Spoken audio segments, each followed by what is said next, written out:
Good evening, everyone. Welcome to the Town of Poughkeepsie Planning Board meeting for February 20th, 2025. Please join me for the pledge first. I pledge allegiance To the flag of the United States of America, and to the republic for which it stands, one nation, under God, indivisible, with liberty and justice for all. Thank you. And as usual, we have a long agenda, so we're going to use the 3-minute timer on comments. And just wonder, anybody here for 160 Salt Point Turnpike? The applicant has requested to be off the agenda tonight for that. So first up is our New York State Distribution Services. Come on down. Shock.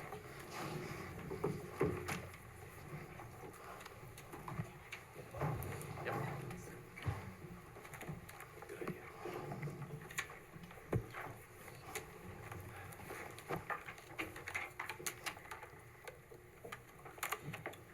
Yeah, I'm waiting for you. Yeah. Sorry, get my papers open here. So go ahead. I can't open the public hearing, yeah. No, go ahead. Any changes since last time? Yeah, please, Mr. Chairman, for the record, Taylor Palmer with the law firm of Cuddy and Fader on behalf of the applicant. As you mentioned, tonight I'm joined actually by the applicant and our client, Kim Tanami and Andrew Freeman of New York State Distribution Services, as well as my colleague Jessica Zalen of Cuddy and Fader.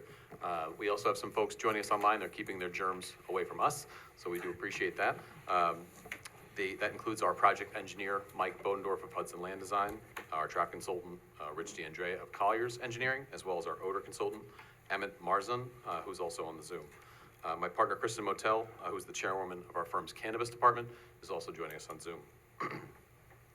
We are before you this evening in connection with our continued site plan review and public hearing for our application for the applicant's manufacturing and distribution operations in the existing industrial facility at 900 Dutchess Turnpike.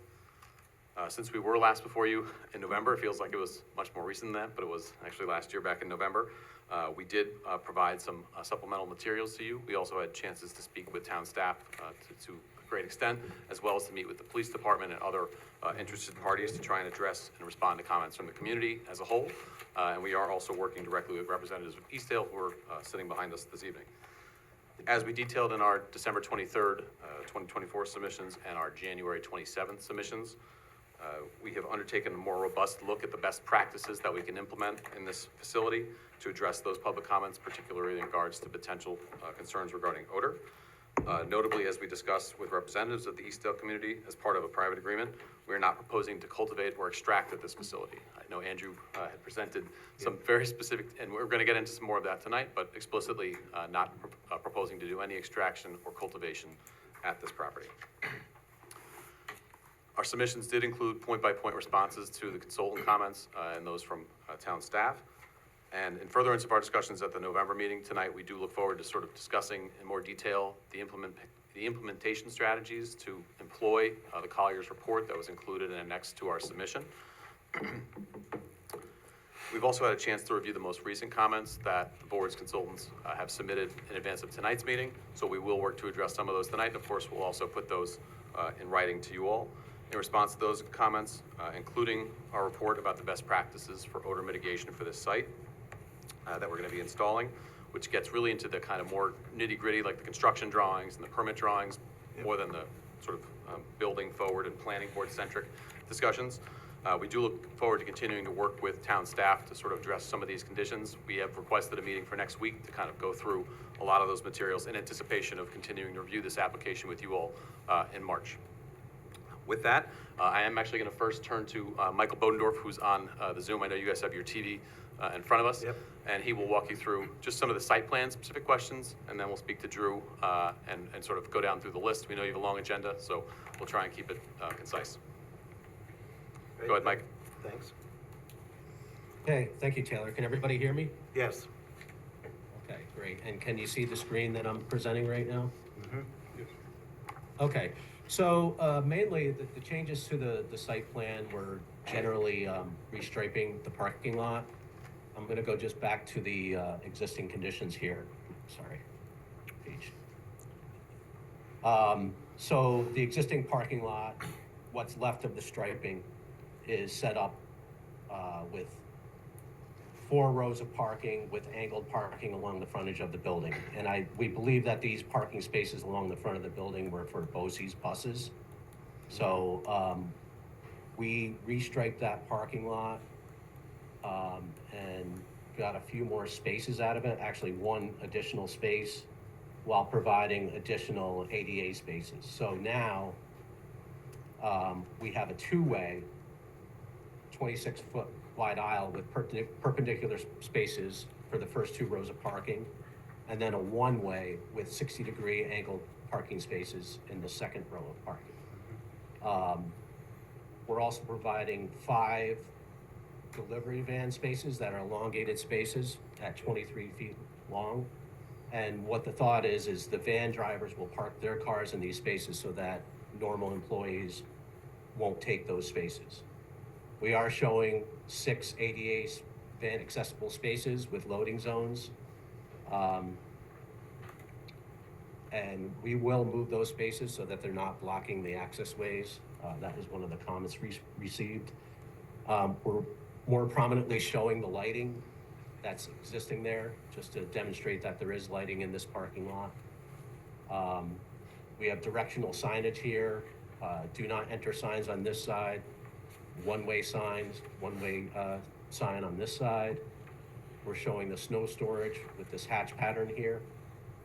And we're proposing to delineate these parking spaces with a different colored paint. For this purpose, we're showing green, but that could be discussed if the planning board sees a different way they would like that to be shown or presented. That's generally it with the site plan changes from an engineering standpoint. Great, thank you, Mike. Then I'll turn to Andrew, Mr. Freeman, just to speak to, oh, sorry, do you have a question? Just a quick Go ahead. question on the restriping. Some of that parking lot is kind of degraded too. Were you planning to repave or just restripe at this time? I'll turn to Mike. We're not planning to repave it at this time. We're just planning on restriping it. Okay. We'll certainly turn back to the landlord and see if there's any plans for that as well. We'll certainly get back to you on that question. Yep. There's some rough sections. Okay. Understood. And I'll turn to Andrew, who will speak, please, about the security updates that we have for you all based on discussions with the town's police department, and then, of course, about some more, I find, educational background about the best practice and mitigation strategies for the facility itself. Great. Mike, could you please stop sharing your screen?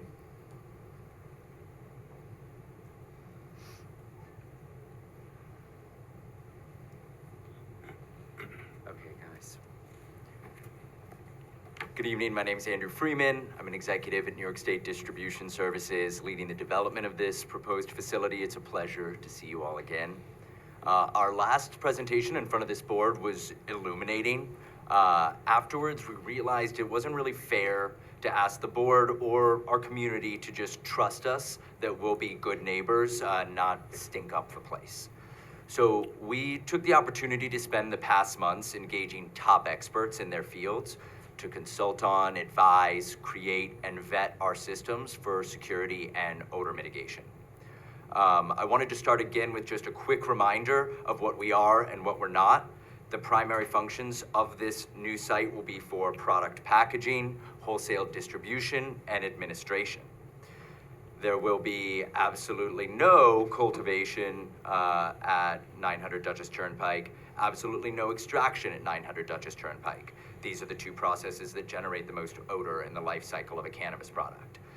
Lastly, there's absolutely no retail sales to members of the public at 900 Dutchess Turnpike. We're not a dispensary. So first, I'd like to kind of update you on our security plan. The first set of experts that we worked with were the town of Poughkeepsie Police Department. We worked with them to make our security plan even more effective and allow us to be better neighbors and partners to the force.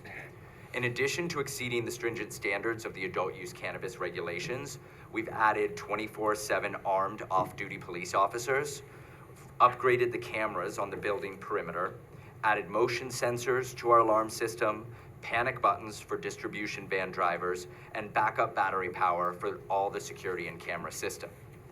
We're proud that the town of Poughkeepsie Police Department has approved of our approach. We look forward to a really beneficial partnership that'll make the entire community safer. The next thing we started to tackle was this. Just a Oh, yeah. Quick interrupt. Oh, yeah, of course. I remember the police also, one of the letters, they were concerned about extra lighting. Did you do any lighting changes? This was a great point. We Towards didn't the- do any lighting changes, and when we actually sat down with them, what the concern was is that in a lot of places that they see, there's lights that are out throughout the, throughout a particular facility. They admittedly had not been there at night, but our team had been there at night to do some prior light testing for our initial submission. And all of the external lights are operational and to a standard for our security system. Okay, yeah, I know, going past there myself, they're not on currently because it's not in use. But we turned them on to do testing Okay, while good. it is in use, Right. and they do work. Thanks for clarifying. Of course. The next thing we started to tackle was the question of odor mitigation, and the first experts that we engaged here were a group of scientists that literally wrote the book on cannabis smells. This team, Bayer Scientific, published a paper in a peer-reviewed journal identifying for the first time the culprit of that skunky cannabis smell. They found that this skunk-like odor isn't a terpene like that we've previously discussed here, but what's called a thiol. It's like a gaseous sulfuric offput that's released during cannabis cultivation. They continued to experiment and identified more sulfuric compounds on top of the 80 known types of terpenes that can be perceived as cannabis odor. So at this point, we kind of knew what we were looking for. And we hired this team of scientists to come and take smell measurements at our existing facility and distribution facility. They took 6 samples. The first 2 were in our manufacturing area, the second 2 in our distribution area, and the 5th sample was 50 feet downwind of the current operation. The final sample was taken as a baseline at 900 Dutchess Turnpike. These samples were then analyzed at a third-party lab for the presence of these sulfuric compounds and terpenes. Now, on the interior of the manufacturing and distribution areas, the lab found that the emissions lacked any of the sulfuric compounds we were looking for. And this is actually aligned with the Bayer Scientific team's past experience. Their team had never seen these sulfur compounds on tests from manufacturing and processing activities. Now, inside these areas, there was odorous emissions from plant terpenes. The scientists note that this odor is weaker in strength, tone, and detectability than the sulfuric compounds that are emitted during cannabis cultivation. Outside the facility was a whole other story. While terpenes were observed inside the facility, these compounds were undetectable beyond the walls of the facility. And this is on a farm where we only have limited mitigation technologies installed. So this was actually a really fascinating science to us, and we learned a lot in this process, but we weren't done learning yet. We brought this data to another set of experts at Colliers Engineering and Design. We charged them with interpreting these results within the context of our floor plan and industry best practices to design a best-in-class odor mitigation plan for us. The first takeaway was one that we previously discussed last time, the passive measures of our containerized architectural design that contains the areas where cannabis is exposed to air with vestibule entrances. This strategy is dictated by our Good Manufacturing Practices certification, ensuring total environmental control of these manufacturing spaces. The team of engineers at Colliers, who you'll hear from shortly, also introduced us to some innovative best-in-class solutions for active odor control. These include industry standard solutions that we initially proposed, like pressure controls and carbon filters, but also added some cutting-edge technologies like bipolar ionization that neutralizes odor contaminants at a molecular level, and photocatalytic oxidation that uses catalysts and UV light to break down odor compounds. Now, this is just phase 1. The Colliers team has reviewed our plans and suggested where and how these types of technologies will work. Luckily, we're building this system from scratch. We're not retrofitting any existing equipment. So we have the opportunity to ensure that this technology is embedded into our mechanical systems from the design stage onwards through construction. We're committed to maintaining fidelity to this proposed strategy throughout the design and submission of our mechanical drawings. and we will continue to engage Colliers to support this process with our engineers. Additionally, we commit to the addition of a building management system installed alongside these odor control measures that will allow for real-time monitoring and alerts. So this proposed strategy that has been put forth is incredibly effective, but there really should never be an odor coming from this facility at this point. However, I did want to address the public safety concern of any cannabis particle that could theoretically escape. So we all know that smoke is dangerous and it is smelly. There's no combustion of cannabis products or anything else that's occurring at 900 Dutchess Turnpike. Now, these sulfuric compounds that we were talking about, these are pretty new.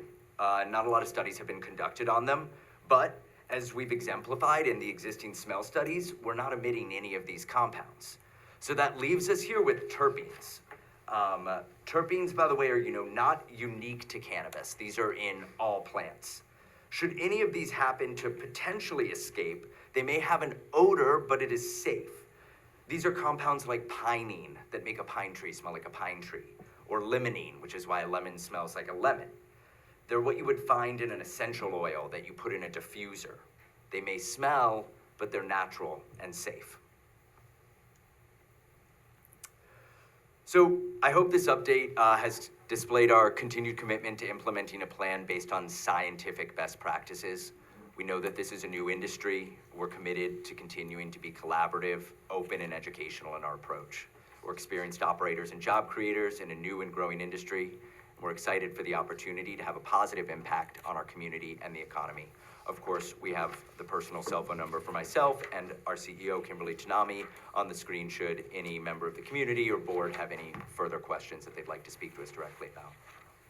All right, thanks for the increased details from last time.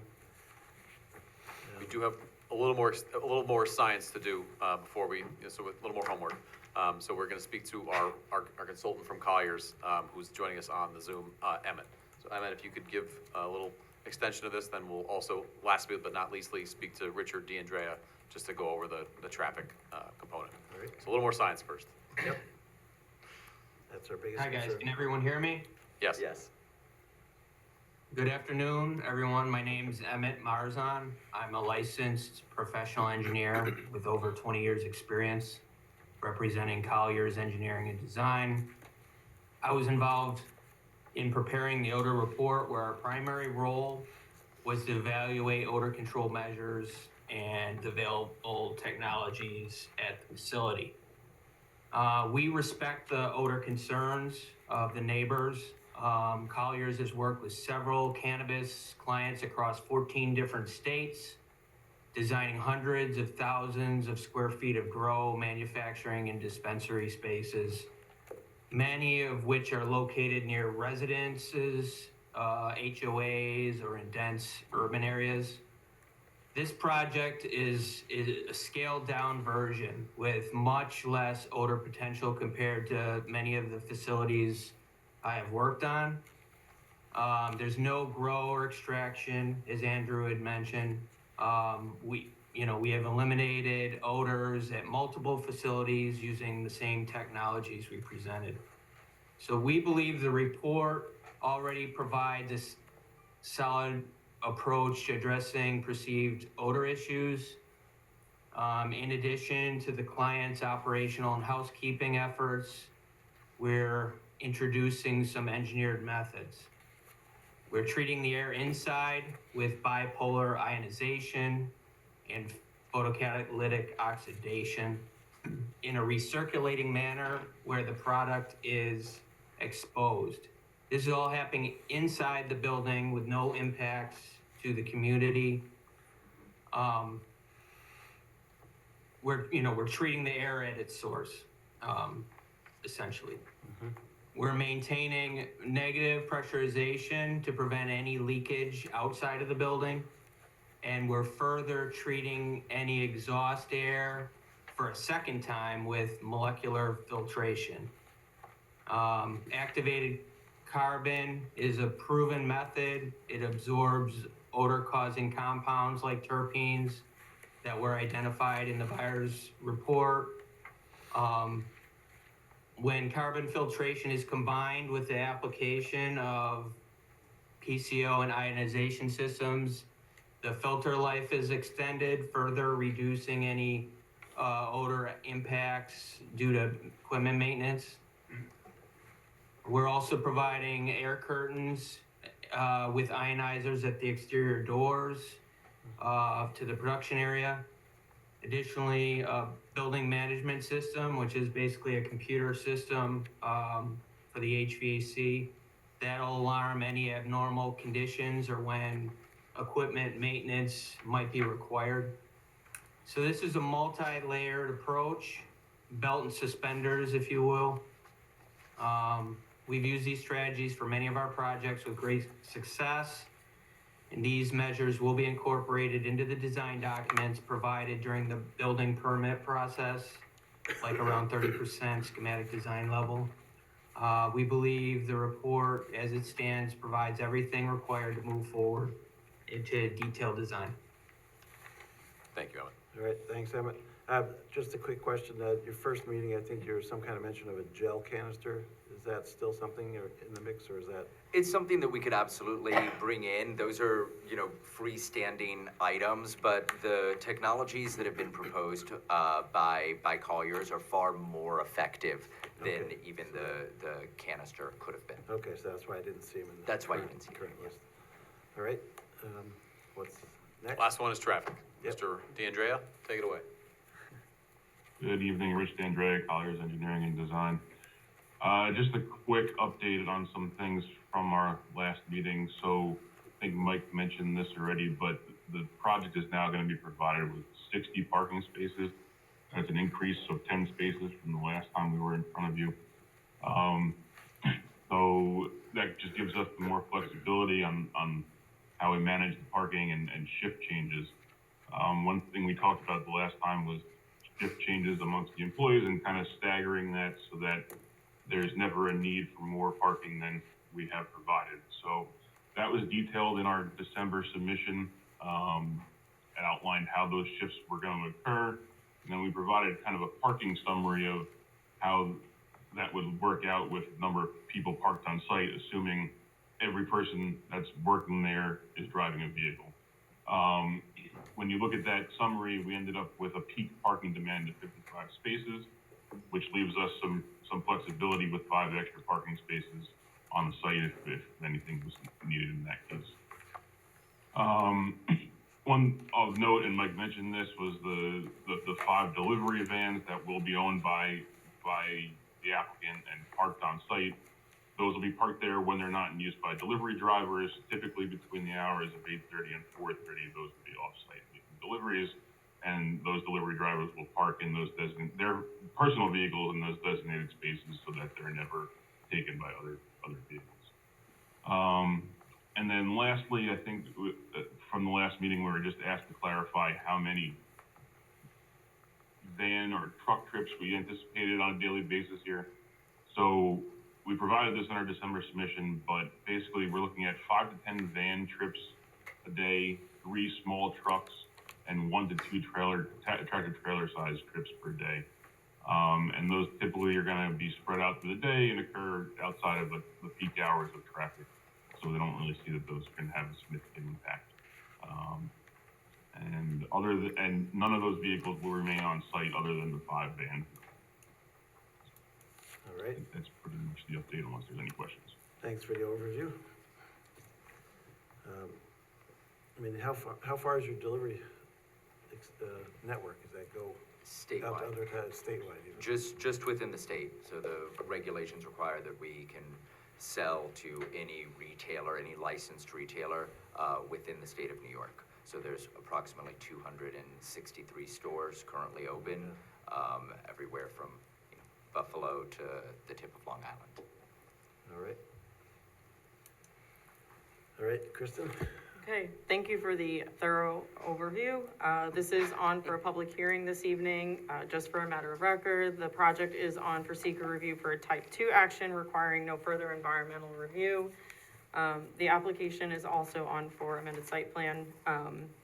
As far as planning department comments go, the remaining comments are fairly minor in terms of site work.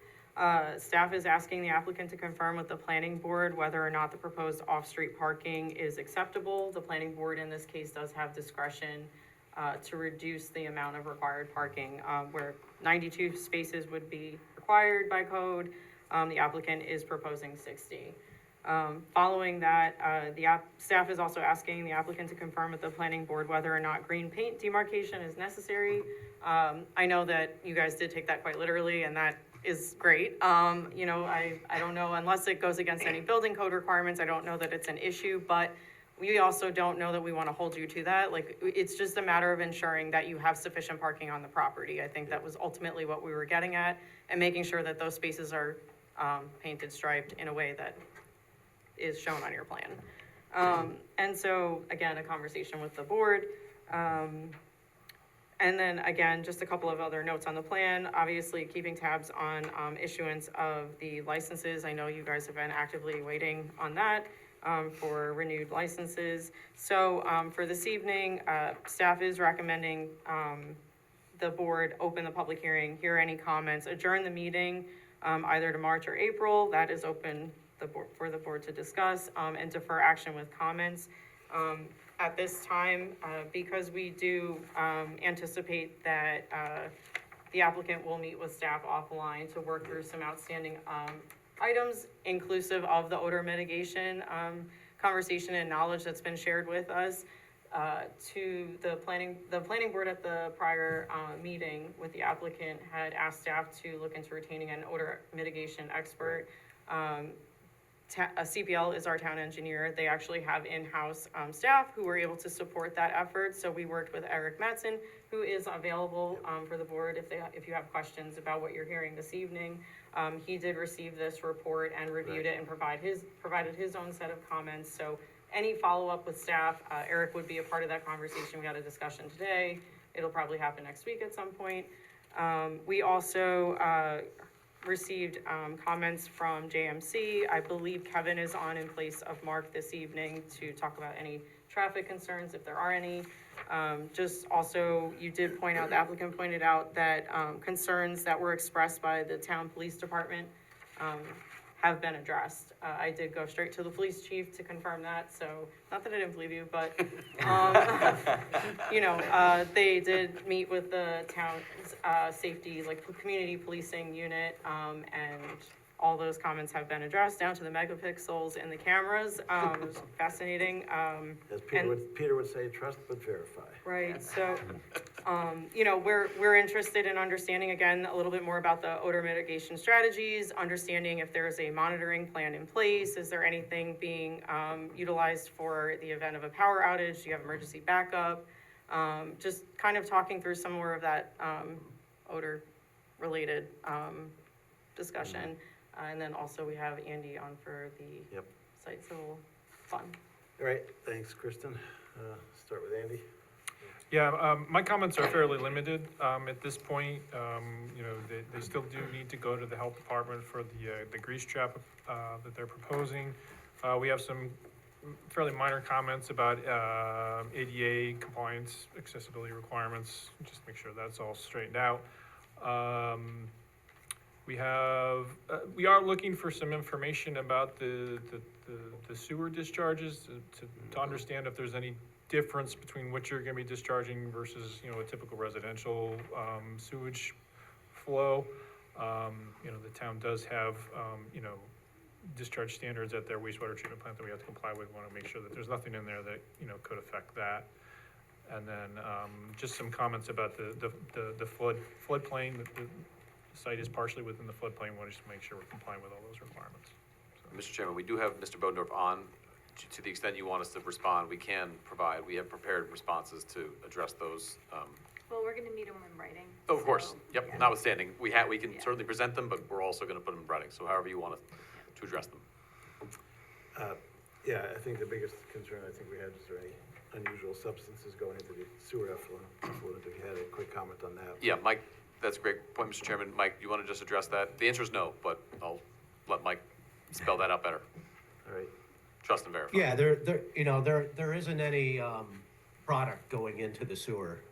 There is a commercial kitchen. There will be, typical fats, oils, and greases from making chocolates and gummies, residual, and the most of that gets trapped by the grease trap, but, and we're only talking about 287 gallons per day from the commercial kitchen, so it's a very small amount of flow going to the sewer system, and the concentration of, anything besides water going in there is very low in those 287 gallons. We can certainly respond in writing what those, ingredients might be, but, when you're baking in your kitchen, you have some Yeah. residue left in the utensils that you're using to make the ingredient, the products that you're making, and that's gonna get washed in the dishwasher. So it's not like, we're not, any spent ingredients that doesn't make the cut gets disposed of, properly in the cannabis, disposal, not in the drains. Yeah, kind of like a medical waste exactly. thing. Yeah, yeah, so it's, very low concentrations of any kind of, if there's cannabis oil in there, it's like minimal. All right, thanks for the quick overview, but as, Andy will review your responses in writing for And next time. indeed, and just one more point, Mr. Chairman, we have also reached out to the county health department, so Mike will put that in the correspondence, but they've reached out on the grease trap. Yep. All right, thanks. Next, I want to go to our art odor consultant. Let me start with, is Mark there for traffic? Kevin is here for Kevin's on. traffic, yeah. You say, I think there's just a couple traffic comments that you had, Kevin. Yep, good evening. So, we reviewed the submission and we think the new layout with the revised striping provides an improvement compared to the existing parking lot flow. And then we had a few comments just on there were minor comments on the on the signage that's provided with the do not enter and one-way signage. That was really the extent of our comments. Okay. Do you have any ideas on demarcating their spaces versus green paint for striping or something else? We don't have any issue with the green paint from a code aspect, but I don't know if it's necessary in a way Yep. to designate it. I think like Kristen had said, we were looking for it to be designated on the plan to show that there is enough spaces as the general comments that we had before. All right, that's good. Yeah, I'm not sure we need the green paint either, so. All right. Just put a picture of a cannabis leaf in each space. Right. All right, thanks, Kevin.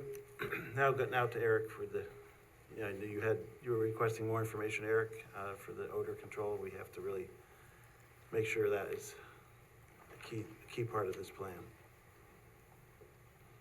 Do you have Yeah, any- I think, based on the information I reviewed and tonight's discussion, my opinion is that, the applicant has the responsible concept and execution plan that is anticipated to effectively mitigate fugitive odors from their proposed facility. I think with, some responsible review, we can ensure as they go through the process that they will construct the facility effectively and have a design that'll work. Okay. And one question I had was, will they put, will it be, was maintenance, even if everything's in place and everything's filtered, the filter gets full, is there any kind of like sensors they could put in to say time to change the filter or? Yeah, we would recommend that a system be employed, and it sounds like there's a building management system that'll be included in their design. And a way during construction to make sure it's all implemented correctly? Is there any advice on that? We could consider like a commissioning plan or a commissioning agent to ensure the design is complete and the construction is executed per the plans. All right, thanks for your comments, and they have your letter for the next time. All right, at this point, I'll move we open the public hearing. Second. Just for the record, you should note who's here and the fact that, two of the alternates will be voting that you should appoint the two alternates to be voting members. So we should do a Yes, roll call. yes, just that, yeah, we have three regular members of the board out tonight, so we do have a quorum of 6, that includes our 2 alternate members, Bob and Mike, that will be voting tonight. For anyone on Zoom listening. Let's see, I moved, was it seconded, move we open the public hearing? Second. Moved and seconded, all in favor? Aye. Opposed, motion passes 6-0.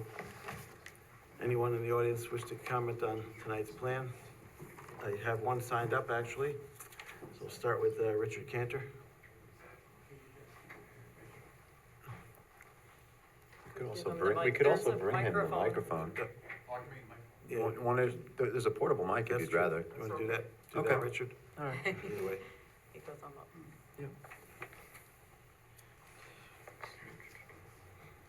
If it's okay, I'm gonna stand up so I don't have to go through the calamity of getting up there. Then we're gonna have to, you have to turn that one on, Taylor. It takes like 2 seconds to warm up, and then you should be good. Richard Cantor with Tian and Constantino. I may be premature in terms of the way that this meeting is proceeding, but notwithstanding that I may be premature, in our discussions with the applicant, it was agreed that the applicant and we would jointly ask the board to adjourn and continue the public hearing. And so all I wanted to say was A, tell you that, and B, on the assumption that you do that, to thank you for your courtesy in doing that. That's the extent of my comment. Thank you. All right, thank you, Richard. Yeah, we do plan to adjourn it tonight to continue further studies by our odor consultant and others. Anyone else wish to comment in the room tonight? Anyone on Zoom wish to comment on this application? If you're on Zoom and you wish to comment, please either raise your hand or just unmute yourself.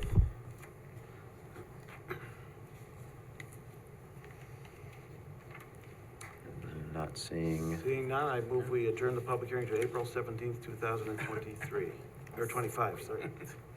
Second. Just wait, Wait. if I may, I'm sorry to interrupt, but to March, because we're gonna submit on Monday for the March meeting. So we're gonna submit to you supplementally, because we have already prepared responses to all of the comments for the board, so we really, Well, we time-wise. need- Yep, go ahead. Okay, we need time for our Well, you can consultants to leave review it. you can leave it open if you wanna go around the board to have some comment, Yeah. And let Let's board do that. members weigh in on how they Yeah. feel, We'll then, do that. Let's hold off on the adjournment. We'll see what we're doing. But you have responses ready, but we need to make sure you have everything that our odor consultant is asking for. Yes, yeah, those are construction drawings that are really beyond I think the letter, if I may, and I will let your consultant speak to it directly, had explicit, are we installing these measures? I think the concern was whether we were working with an old system or a brand-new system. This is a fully new installation, and the applicant, I think there was a question whether the applicant was implementing those measures. Yes, the applicant is implementing all of the recommendations in the Collier's report. To the extent there are more sort of fine-grained, those are really construction drawing or MEP drawing level materials. We're pleased to we're in the process of designing those, but those typically come at the building permit level.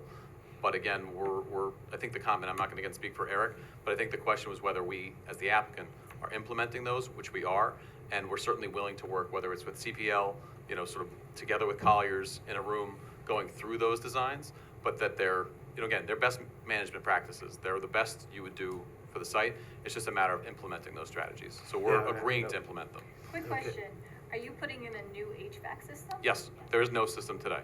Okay. So it's completely new. Everything that's in that report is being implemented by the applicant. And I think those were sort of the main questions, and then it gets put into the design drawings, the construction Yeah, I drawings. mean, that was part of the concern. It's an old building, Right. could be old HVAC, old. Brand new old- system. Old windows. Yep, brand new leaking- system. Leaky windows, leaky doors, whatever. So traditionally, the board is used to having kind of a gap month, right? So Right. they would adjourn to April. That said, we have had applicants who will come back immediately following a meeting. So what my advice would be, or what I would encourage the chair, if you're willing, to just go around the board and hear any comments, because if there are additional items that you want them to consider prior to making a submission on Monday, then this would be the time to address Yeah. that. And then you could adjourn to give them the time to do that. They are proactively reaching out already to set up and establish a meeting to work offline with staff and have these more in-depth, MEP discussions, drawing discussions, and talk about monitoring and maintenance and things like that. So in addition to just some of like the site plan, minor Yeah, site that's plan why I wanna make plan sure there's enough comments. time for that offline discussions with you and the staff. Right. And Eric and. They don't have the benefit of like a bonus week, right? Like where they would have a gap week Exactly. where they could kind of meet with us and also respond to everything. So Yeah. they're responding to what they have currently, and we will also be meeting with them. So it doesn't mean that we wouldn't also have an update by the time of the March meeting. There's still weeks in there where we can be working through comments, which is why I would like to hear if the board had any concern with additional- closing yeah. it or adjourning it to March or April. Yep, and if it doesn't work out for March, we can always re-adjourn, or move to April or whatever. Correct. If they don't come back in time, but anyway, it sounds like they're ready to submit. Peter, your comments? I think probably most applicants to this board would agree that we are very welcoming to new businesses to the town. And we've been very successful in doing that, and working with applicants to address, whatever concerns may come up. Unfortunately, our community has been subjected to more industrial site contamination per capita than any other community in New York, maybe in the country. So we have to be very, very careful. Most of that site contamination occurred before there was an EPA or a DEC or a seeker. So now the ball is in our court. And then we're gonna toss the ball to you. There was a comment made earlier about the extraction and cultivation. The elimination of those two items will considerably reduce the amount of sulfuric compounds. Say we start with 100% and we eliminate the sulfuric compound and we're left with just the terpenes. How much what's the balance? Eliminate the sulfuric compounds, the level is at 100% sulfuric and terpene. What is left in terms of the odor? So they're not exactly constituents that are related to each other as such. So the presence or lack of presence of one doesn't necessarily mean that there's more or less of the Okay, other. so they're not living together. They're not. They are living together in the sense that they are both produced by different stages of the development of a plant and are present in different levels in different stages. What we show in the smell studies that were conducted was that there is a non-detectable presence of the sulfuric compounds during any part of the process that we're doing, and what that would show is, and also in a control environment, there's no amount of them. Okay, so are the terpenes really the culprit then in terms of?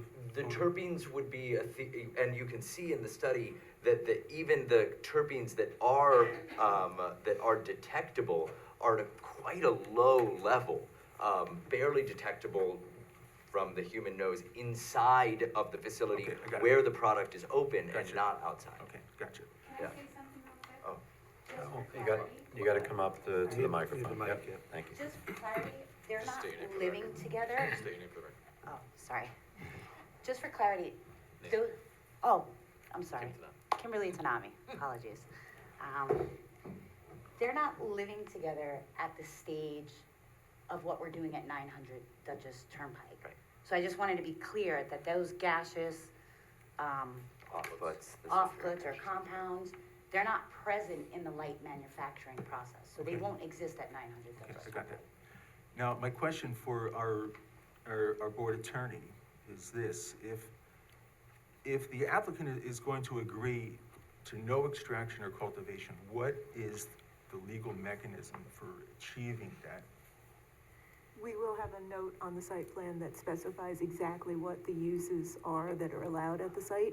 And if, for example, extraction or cultivating were to occur, it would be a violation of the site plan, Okay, and that would endure for the life of the use. the use? Yes, Okay, so, and it's not terminable? correct. Not other than an amended site plan that would come before this board. Thank you. All right, thanks, Peter. Nicole?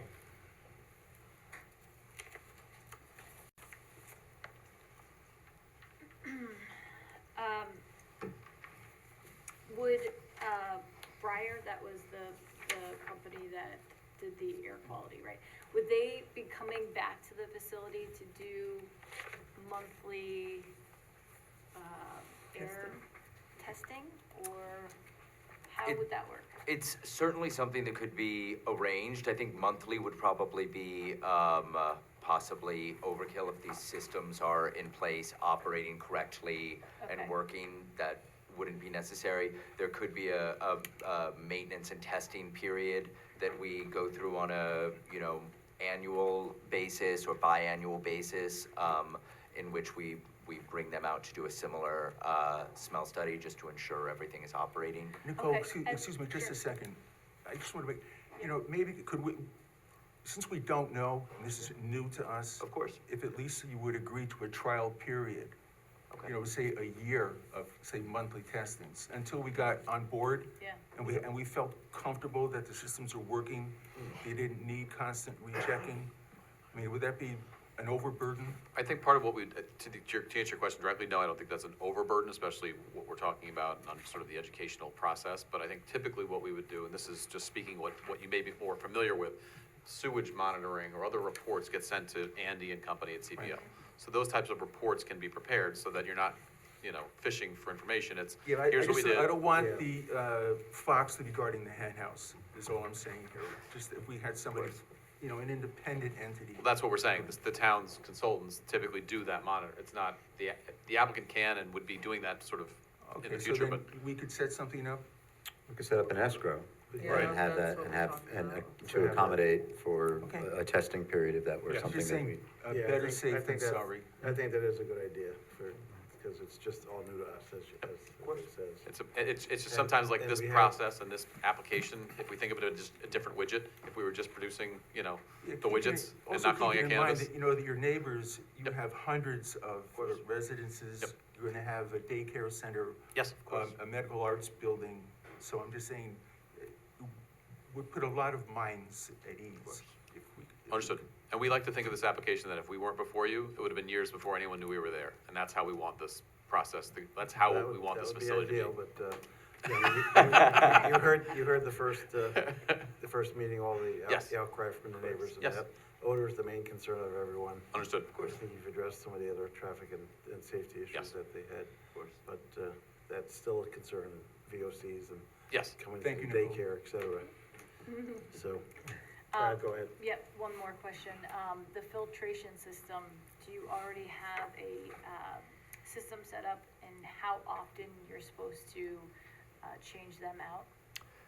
We currently don't have a system set Okay. up for this. We're not using a carbon filtration system within our current operations. Okay. That would completely be outlined as part of the ongoing work that we're doing with Collier's Engineering.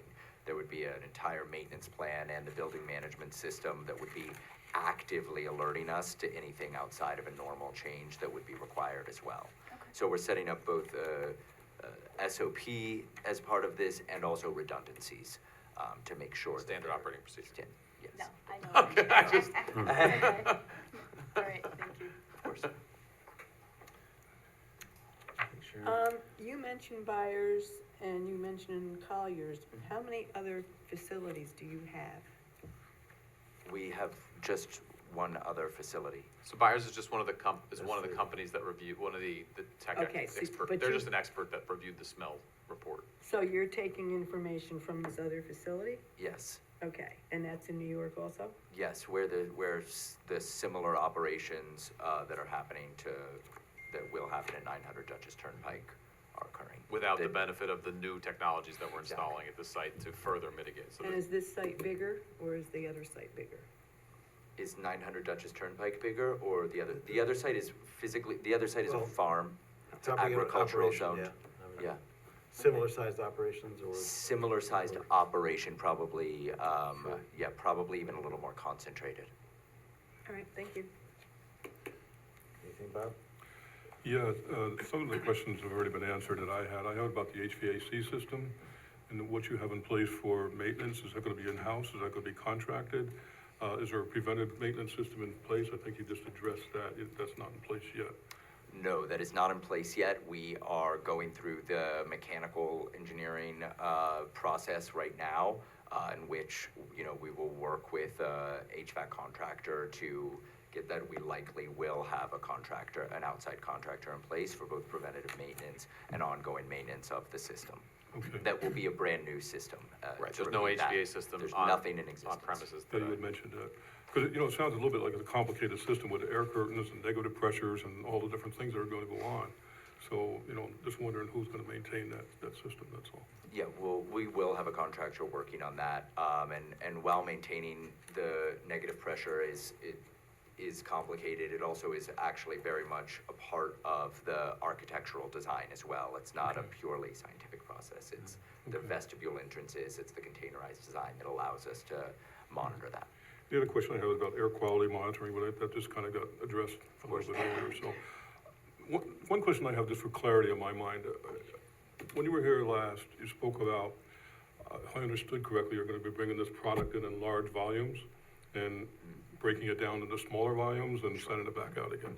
But I keep hearing the word manufacturing. What's being manufactured? Right. So manufacturing is the designation or processing, which is taking exactly the process that you just said. So vacuum sealed bulk cannabis product, flower comes in, or oil that has already been extracted and is in a sealed jar comes in. And then it's the process, the manufacturing process or the processing process as it is defined by the state and the adult use cannabis regulations, is changing its form. So taking it from that bulk form into a bag is a manufacturing That's process. considered manufacturing, okay. By regulation. Okay. Or turning that into a pre-roll is manufacturing. Like a joint would be manufacturing.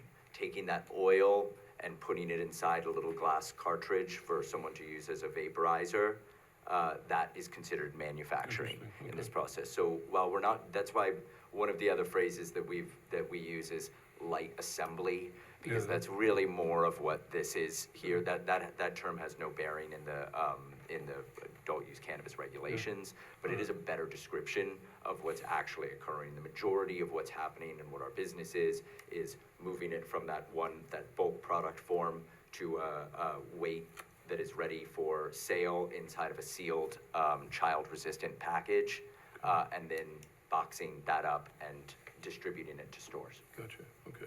When I hear manufacturing, I think it's something Of different. course. So. No, machines and Right, like, yeah, most of our work is putting stickers on things. That's a lot of labeling is happening because there's all this testing that's required and you have to label it with all the test results. That's all I have, thank you. Yeah. All right, thanks, Bob. And, Mike? I just had some follow-up questions. A lot of what my questions were have already been addressed. But just so I have an understanding of what is actually happening, you are going to be bringing in both flour and oil? Yes. But you're not creating oil by extracting from the flour? No. Okay. Now, you're making gummies and chocolates and things like that, right? So you're cooking in this kitchen? There is cooking that's happening in the kitchen. I will say, as I spoke about last time, this makes up about 2% of our operation. This is a very limited amount of our both product assortment and revenue, but it is a service. It is a product line that we do offer. And in the future, that percentage could go up if the demand for it Theoretically, of course. increased.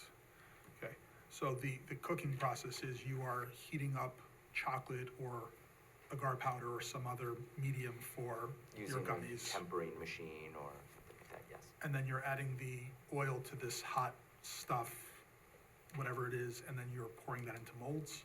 Exactly.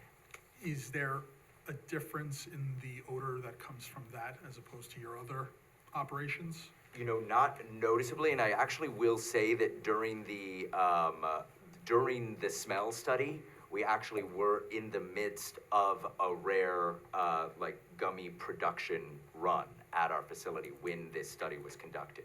So you can review those and see that versus a baseline, what odor or contaminants were in the air in, say, the distribution versus that area. It does not necessarily change. I would say the main noticeable difference would be a sweet smell, as if you're in a candy factory or something like that. There isn't a noticeable different odor during that process.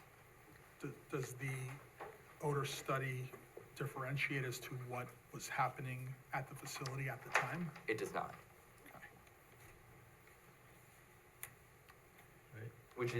Which would be very similar to what would be happening in this facility. So the space is shared, the large manufacturing space is shared between both the light assembly operations and the separated, but still in the same space, edibles kitchen, which is also currently the way that we have it set up in our current operation.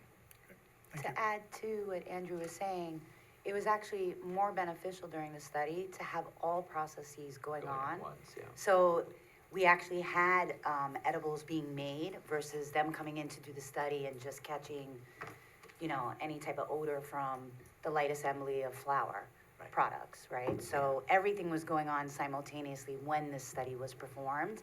And when edibles are taking place versus the packing of flour, the odor of cannabis is actually much less because you Yeah, smell the you aroma smell of it. whatever it is that we're cooking. So you don't really smell the cannabis at all. Thank you on that. And I have another question I didn't hear anybody ask about, and I'm not sure if our parking consultant was satisfied, but the rules require 92 spaces and there's 60 shown. Are we okay with that? Yeah, originally they had provided 50 parking spaces. The planning board has discretion in this case to provide relief. This has happened in other applications. There are sections of our code that admittedly are over parking certain businesses. Maybe that's just one planner's perspective.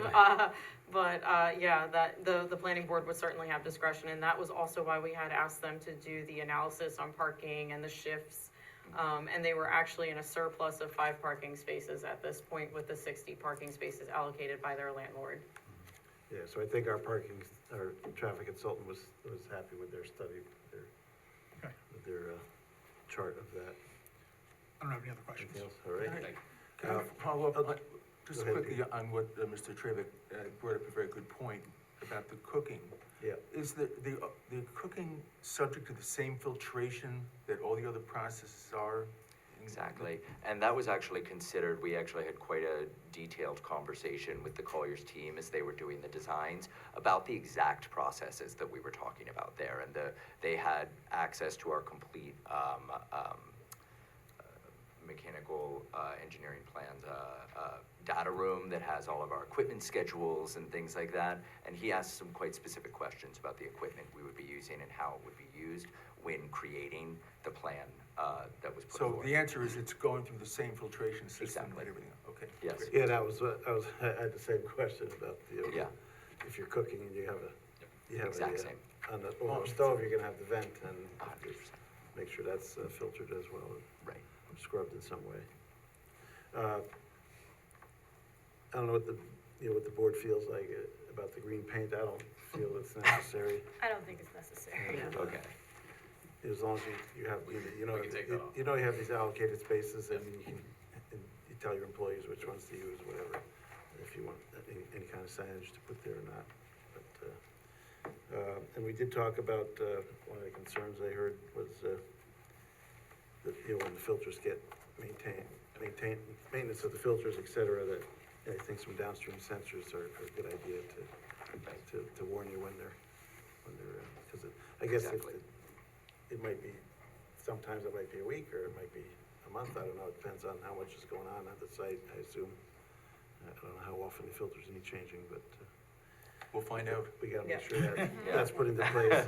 And I also, as Nicole and Peter have discussed here about the, let's do a monthly test for a year or so and see how, make sure we're satisfied with this.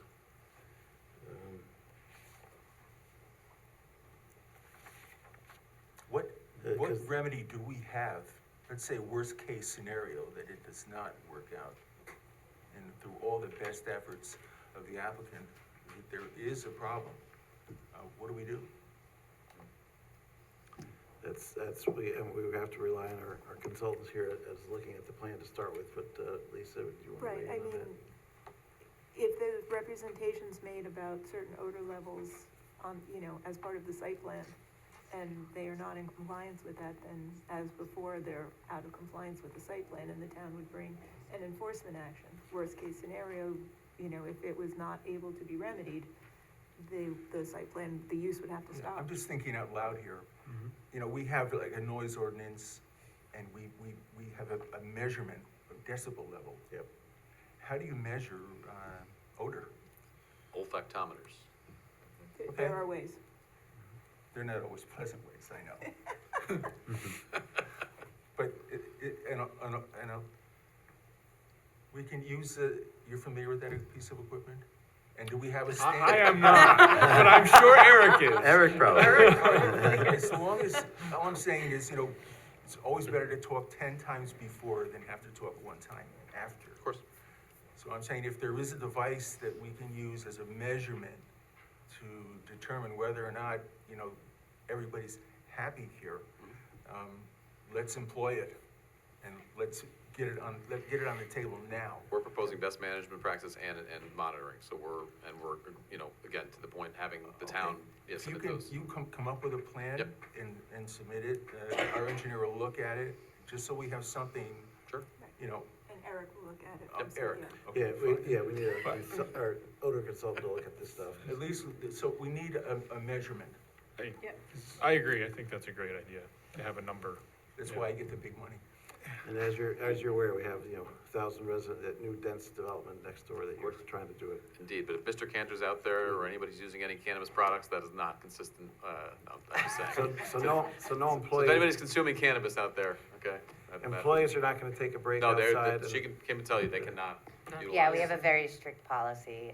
There's No consumption. no consumption whatsoever. Okay, that's good to know. Automatic Do we wanna go termination. back to the adjournment, whether we want to adjourn? Yeah, I was gonna ask one more question, is why, it sounds like you're distributing around the state, why, what brought you to look at the town of Poughkeepsie for, if you have Yep. any? I didn't hear Why, the question. why the town of Poughkeepsie? We're distributing all over the state. Oh, well, it's proximity to the city. It's proximity to our existing farm, which is about 10 minutes away. Where, existing farmers, close by, huh, in LaGrange? It's a great location logistically, to transport and distribute products throughout the state. It's also, it being very close to the city, it serves the business well, whether it's clients, retailers, having proximity to the city is very important because that's where a good portion of the market is. And is our commitment to being, leaders in a new growing industry that is, very much becoming a part of the fabric of the Hudson Valley. We are excited by the opportunity to kind of create a great space, even, surrounded by the amenities of Eastdale, to bring high-paying jobs and executives into to be working at. Like, it's a wonderful community, and we're excited to be a part of the economic growth that this industry can be a part of.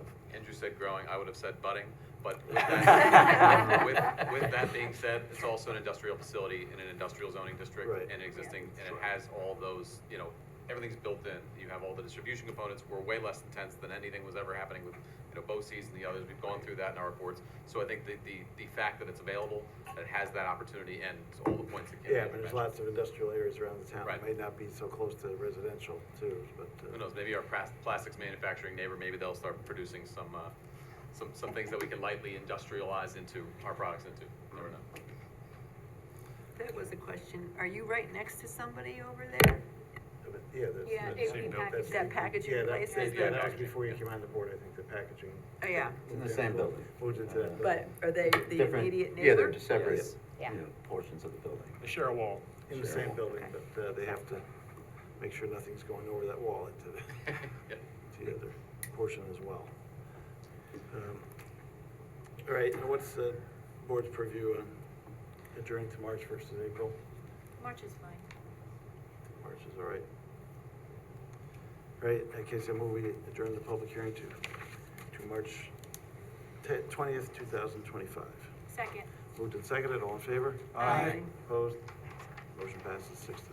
Thanks so much. Thank you. I move the planning board defer further action on this application, direct the applicant to respond to comments in writing of the planning board and those received from town departments and agencies, included but not limited to the following 1 through 9. Second. Moved and seconded, Second. moved and seconded, all in favor? Aye. Opposed? Motion passes 6-0. All right. And I'm sure you'll be working with the staff quite a bit, and our odor consultant wants to, is what we're relying on to check through that. And do it with- So the more specifics you can be for the plan, the better.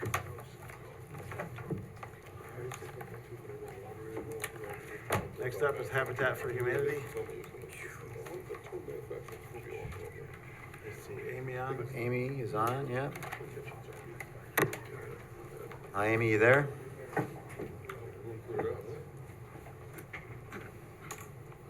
Amy. You're still on mute, Amy? If you're- Or perhaps she's still, oh, there she goes. I'm here. Oh, all right. Now we hear you. Oh. Sorry about that. How come you're on twice? Sorry. Because I'm on my phone for the audio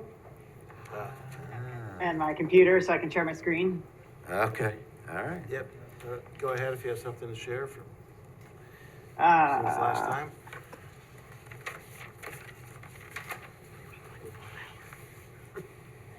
So since the last time I was in front of you all, I worked with Central Hudson for the grading easement. And they went out and looked today. They're working with us, so that's gonna move forward. That's for the grading easement to the north of the road, the proposed road. That's in this area.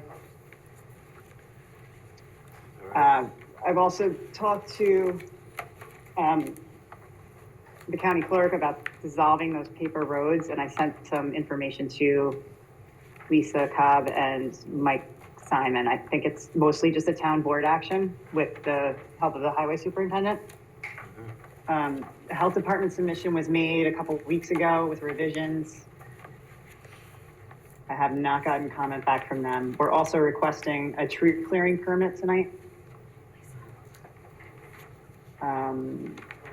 I have some additional information that needs to be added to the plan, like the site distance and the location of the existing water main. We went out to locate it, but it wasn't marked out anymore. It had been too long. So other than that, most of the comments remaining are either plan modifications or legal documents and creating the deeds for each parcel and the conservation areas.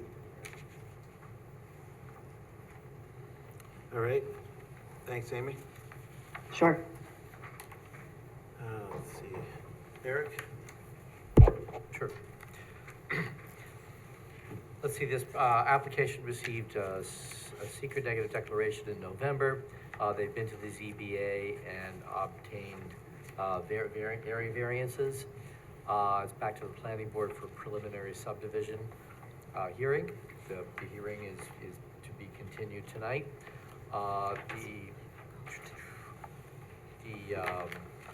There's not too much left on the planning end of things.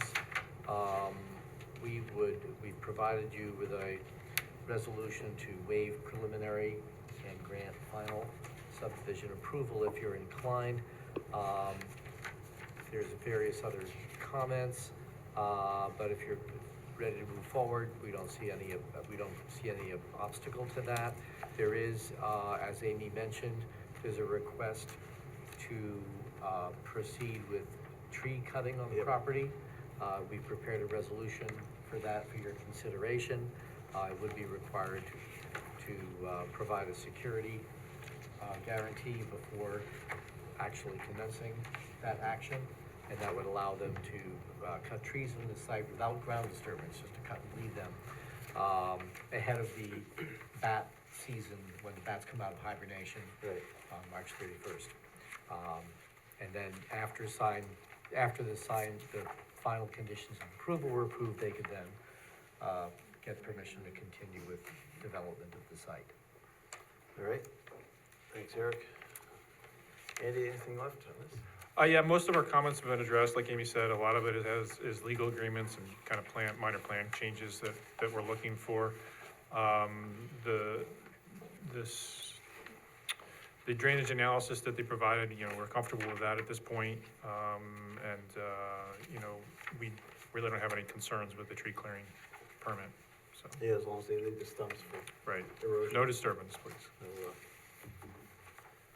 All right, it's on for public hearing, so I move we open the public hearing. Second. Moved and seconded, all in favor? Aye. Opposed? Motion passes 6-0. Anyone in the audience wish to comment on Habitat? Or on Zoom? Seeing none in the room.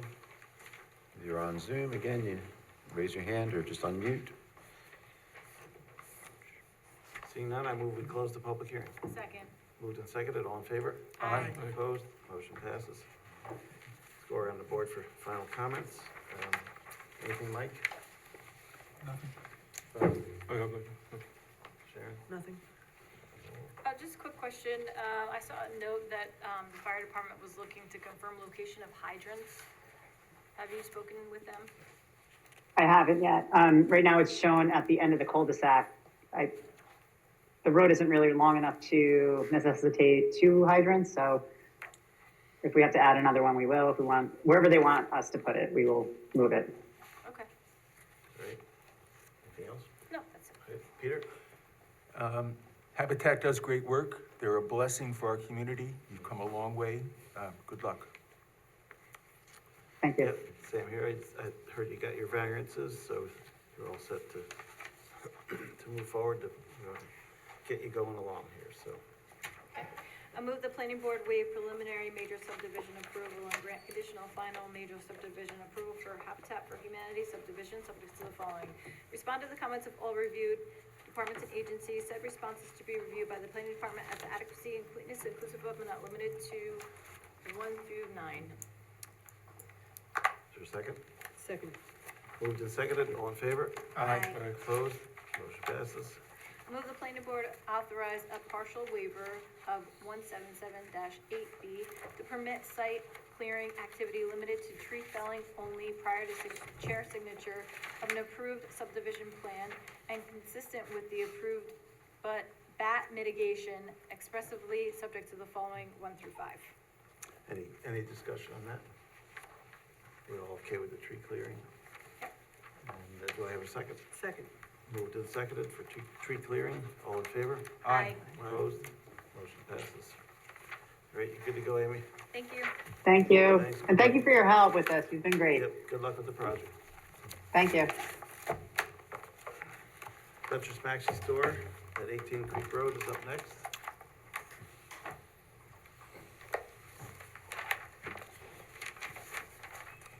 Hello?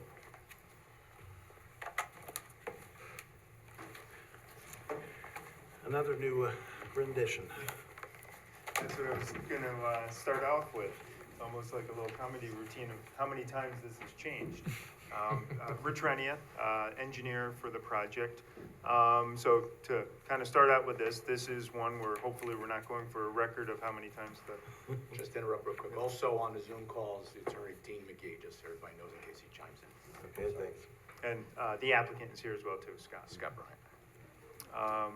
So the plan has changed multiple times, but it's back to the kind of the original concept, the simple version.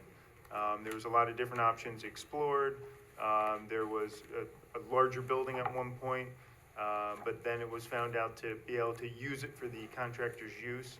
It had to have plumbing in it. Yeah, And it just economically does not work to either connect to the sewer or do a septic. So we're back to something a lot simpler. So we're, just to kind of recap, 18 Creek Road, it's a 2.6 acre site, zoned IH, heavy industrial. There's an existing building on the site that is 9,388 square feet. It's 2 levels. The use is equipment repair and vehicle restoration, and it's being proposed to separate that into 7 different sections. So that hasn't changed. That's always been the case of what was proposed. No changes there. The revised development outside of the existing building is what has been simplified. So building number 2, which is that building right there. So on this map, the proposed buildings are outlined in orange, just so you can Yeah, so you don't see have the what- one up front anymore on the road. Correct. So building number 2 is proposed as 35 by 30, and that is proposed to be used solely by the site operator for storage of their own equipment. So that's lawnmowers, snowplows, forklift, all the internal equipment for operation and maintenance of the site. And then there's 2 other areas that you see outlined in orange, one along the southern property line and one out in the middle. Both of those are proposed as self-storage container-style units that are basically pre-manufactured units that are dropped on site. Shipping containers. Yes, basically shipping containers. Set on a concrete pad and then paved up around the concrete pad. So it's a neat way of doing it. They're not just sitting on gravel. They're not going to move. They can be tightly put together. They're actually attached to the concrete pad so that they don't move, and basically becoming more of a permanent fixture, if you would. So there's 15 units along the southern property line, and then 24 units, and it's actually the one in the center. They're back to back, so there's doors on both sides of that. Okay. And then outdoor parking is proposed. That's the area back here. That's outdoor parking and outdoor storage. So if somebody's renting a unit and they need to park some of their equipment outside of that, they can park it there. Or if they want to rent a unit because they're storing certain goods inside of it, then they may have pallets that can be stored in the exterior area. So they would use one of those parking spots. There's more parking spots there, but those are those are parking to meet the requirements of the parking for the site. But the parking spots with the outdoor storage associated with them are the ones in the rear. That's what was mostly discussed in the comments. So up front, you wouldn't necessarily see pallets of material or something? Correct. So if somebody wants to store an RV or a boat or something, that you might do something like that? Yeah, Whatever that's, it might be, but you can't see that from Creek Road. It's a lower elevation, it's behind those other units, so you can't Okay, see it. and then the other thing that we did, and you'll note with the pink highlight, so in the front, there's a proposed solid fence.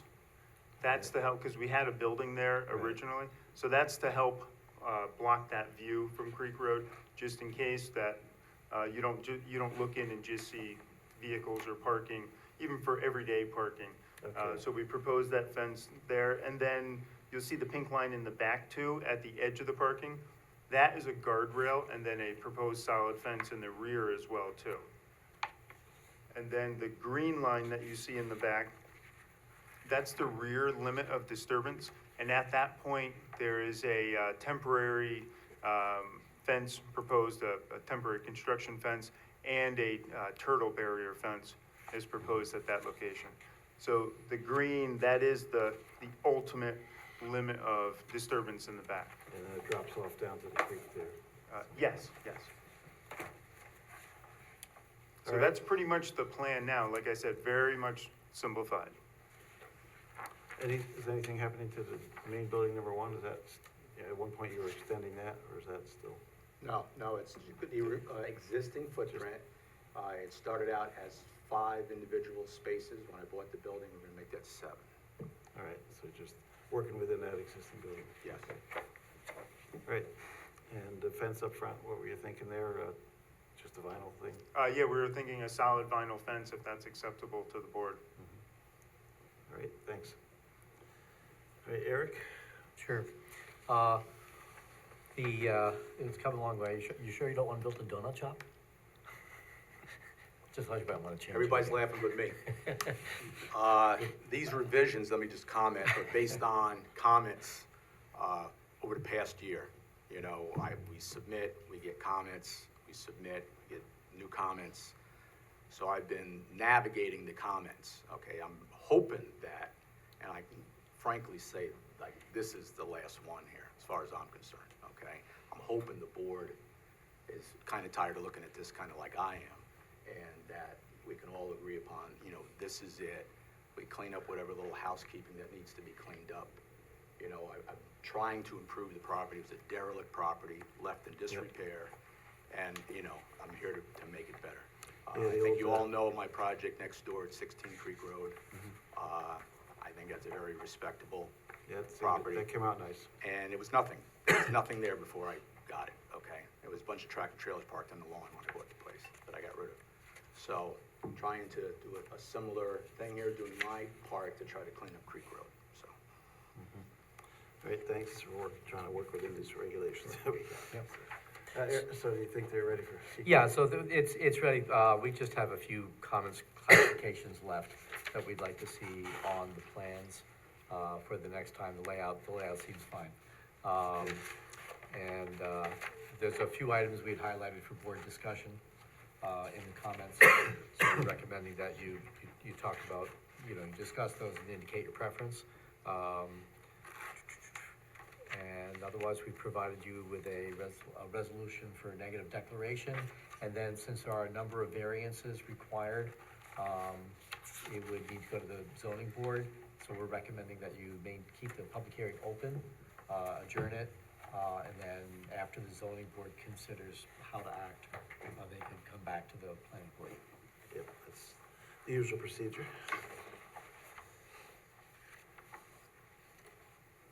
All right. Andy, anything left? Yeah, most of my comments have been addressed. We looked at the limited disturbance. They did provide a plan for us to review before they submitted to make sure we were all on the same page with the limited disturbance. It's consistent with that. Though we are asking for some notes on the plans to just kind of make sure that, because we are so close to that speedies permit limit of 1 acre, we just want to make sure they stay there during the course of construction. We have some minor comments about lighting that need to be addressed, but it sounds like they're going to be able to provide us with the information that we need to address that. So those are the kind of the major ones. We have a few other minor things that need to be cleaned up, but otherwise I think it's ready. It should be a little less disturbance without building that extra building there as well. So Right. it should be, hopefully be able to adhere to that. So, and our environmental consultant, Carol, has submitted a letter as well. I think she's mostly satisfied at this point. And said she was concerned about the blaming, so you took care of that. And, The other thing to note with construction and disturbance, this plan, it does make it much easier to, I guess, for all of us to be rest assured that it will stay within that limit, because deep foundations are not being dug for a building. We're talking about basically putting a slab on grade, and then you can pave around it. Then those storage containers come in and are dropped down. So it's a little different than constructing a true building with frost foundations and kind of what was on there before. So we think it it's looks like a much a good simpler plan to. way to do it. Good use for some storage containers. All right. Let's open the public hearing. I move the public hearing be opened. Second. Moved and seconded, all in favor? Aye. Opposed, motion passes. Go around, anybody wish to comment on this application on Zoom? Nothing in the room here. All right, let's see, when do we have to adjourn it to? When's the plan good? Since it's go to the zoning board, it's probably April. They will April not more make the likely. March meeting for the ZBA, so they'll be at the April meeting, because the deadline is today to submit for the ZBA, or was today at noon. So they'll be on the April meeting, so Which if is we probably adjourn to prior April, to it's our- possible that they'll have their decision by then. All right, so I'll have to move, we adjourn the public hearing to April 17th, 2025. Second. Moved and seconded, all in favor? Aye. Opposed, motion passes 6-0. Go around the board for final comments. Peter? It's a big improvement, Yep. and I'm glad to see they're making some progress. Nicole? Sure, I just had a couple. The 17 parking spaces, you're going to be, striping them? Yes. Yeah, okay. Now, there was a question of the refuse enclosure, because per our town code, it asks that it's enclosed in a masonry wall with a steel gate. I mean, I don't personally think that that's something that would need to be done here. This is more of an industrial type site. Does anyone else have any comments on that? Because we can waive it here tonight, essentially. Let's waive. Let's waive it? Okay. Yep. So let's just waive Thank you. that. That was one of my questions, thank you. Okay. I'm good with that. Another quick question, that rear, fence, that's 6 feet in height? Yes. Okay, and everyone's okay with that, right? We don't have to make that higher, we don't need to add any landscaping to that? 'Cause Well, that look, was what's back there? I mean, yeah, well, that's my point, yeah, so that's fine too, we Yeah, don't have to add Yes, anything that was to that. another question we had. Another as well. question. Okay, and, so just to clarify quickly, the type of storage is essentially just like contractors, storage, or maybe, like you said, someone, needs a place to like store their boat, right? I'm just trying to get an idea. for the Yeah, outdoor. it's a variety, as far as the indoor or the outdoor, just so I'm. Oh, well, both, really, Well, right? yeah. I the can speak a outdoor- little bit to Sure, the go ahead. zoning issue. So the front building, it will have the contractor's storage, Okay. and, whatever building the owner is gonna use will be contractor storage. Right, But the two new buildings in the back are what we call warehouse, and basically they're self-storage, okay, so It that's. could be your So- furniture, or it could be hay bales from a landscaper, it's whatever somebody's gonna store in it. Okay. But they're smaller units, so they don't have big overhead doors, it's not like you can back a truck in or do anything like Yes, that, they're Right. smaller it's units. this kind of open Right, doors, right? right, so, okay, yeah, I'm just trying to And, clarify that. and whoever's in the actual front building on the contractor use part of it, they could essentially say, hey, we need a couple of spots to put some of our stuff outside, so it could be, for to everybody. that point, I have people in my units next door that sometimes need a little extra space, and they're always looking for, sometimes, Yeah. for a short period, a little extra space. Or some people wanna move into a smaller unit, and then they wanna move into a bigger unit, so it just gives a little flexibility, with people. Okay, all right, thank you. Anything, Nope, I'm good. Bob? Yeah, are these, I'm assuming the ones in the middle are 40-foot containers, is that correct? Or are they 20-foot back-to-back? Is it gonna be There, 20s? that is still to be definitely decided based on pricing and availability, okay? I'm leaning towards 40-footers, but, because they're more cost efficient, let's put it that way. But it's all gonna be depending on supply. The whole shipping container thing has been like in I know. flux between COVID and now possible tariffs. So sometimes the 20s are the ones that you can get, sometimes the 40s.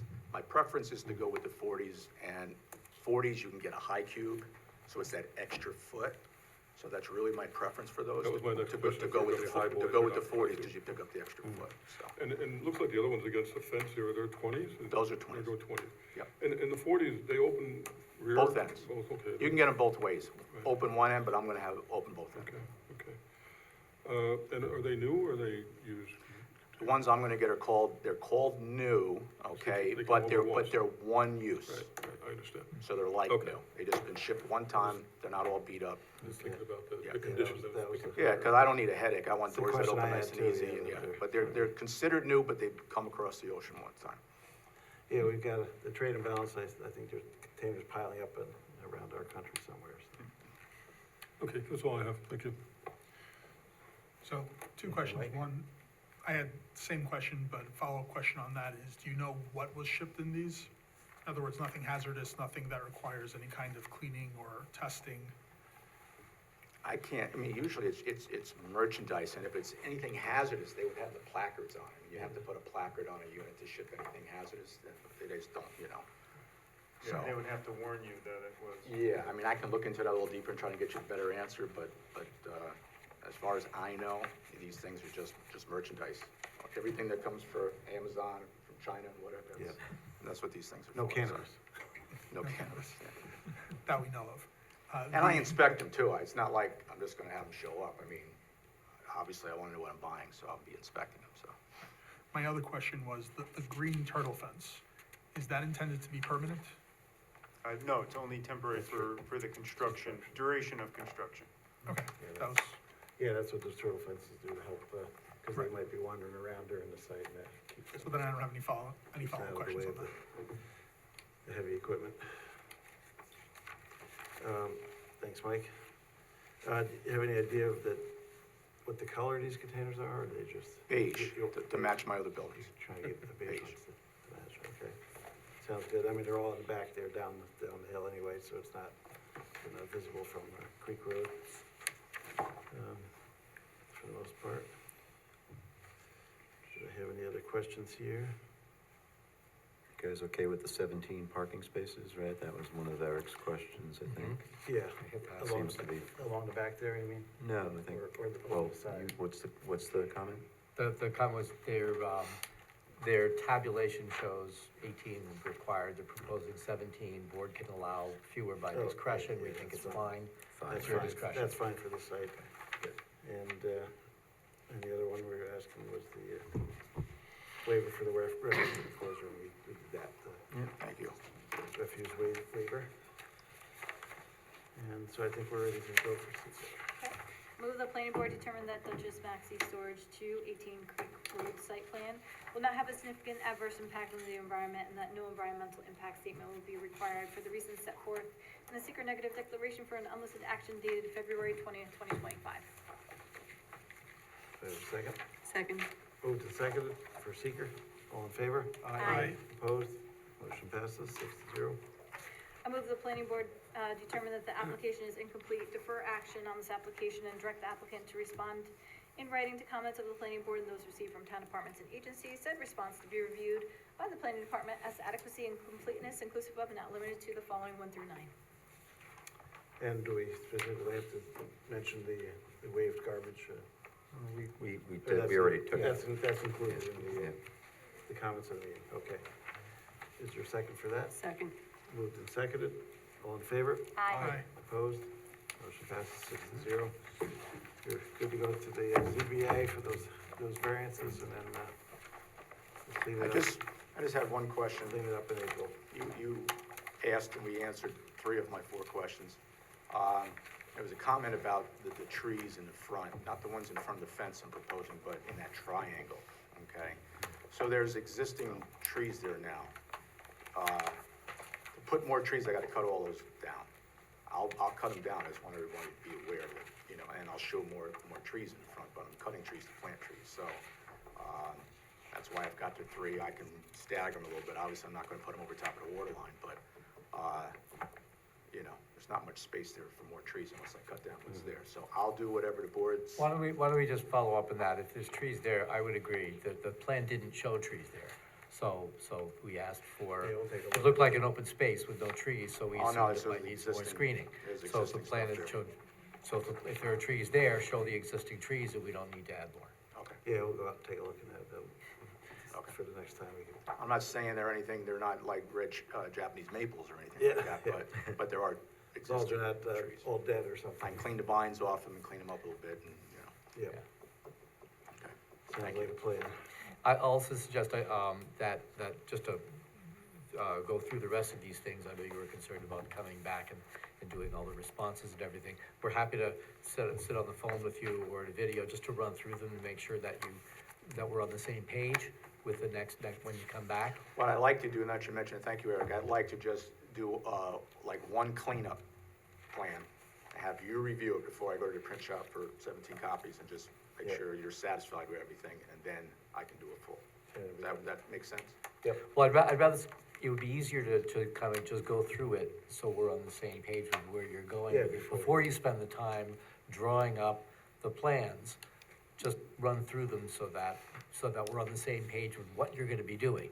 And then I don't, because I'm not gonna, we're not gonna send it around to everybody for Before you complete make the review. first copy, yeah. Unless you could pay for it if you want, and you'll learn to look at it again before. No, I don't want to, that's the whole Board. point. But I I don't think think I'm you at a want point that. that's just some So just give us a housekeeping. call, we can run through them once. Okay. And then you can prepare your plans to come back. Okay. And I think that'll make it smooth. And still submit the one for Eric to look at. Yeah. Yeah, ultimately, I want to sign off from Eric before I go to the print shop for 17 sets, so, yeah. Yep. Okay. And the ZBA will take care of whatever variances you need. So will that work from a schedule? If the zoning board meeting meets on the 14th, can you just walk me through, please, Mr. Welty, that process? Is that a one and done, or is that they set a public hearing and I go back a second? No, it's typically a one and done, that we set the public hearings for the ZBA in advance of the meeting. Okay. If the issues are not significant, or there's not a lot of comments from the public or whatnot, I mean, it's usually a one and done. They don't tend to linger Okay. beyond that.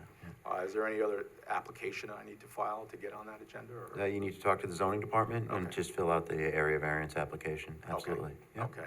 And if that's on the 14th, and if they do render a decision on the 14th, I could appear back before this board on the 17th? Yep. Yep. Okay, very good. Absolutely. That's the plan.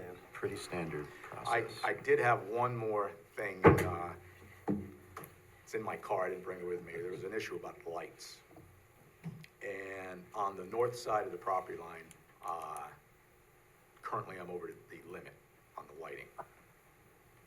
I ordered from the manufacturer these cutoffs, which I have one in the car, installed them, I went out with a light meter, I'm still over the limit, and that's all the manufacturer can give me, okay? So I went to Ortiz down in Hopewell Junction, I don't know if you're familiar with the weld shop down there. I drew up a sketch, and he made a cutoff for me, and I have it in the car. I actually wanted to show everybody. It's not something I can just order or get a cut sheet for. It's something I had custom made, $100, and that's the route I'm going to go. He's going to make up these custom full cutoff shields. If you'd like, I can go to the car and show you what one looks like. If you'd like, I'll just poke my head back in and show it to you. But that's the plan to address that lighting, as I've stated in my comments. I'm just going to have them custom made and put them on the building.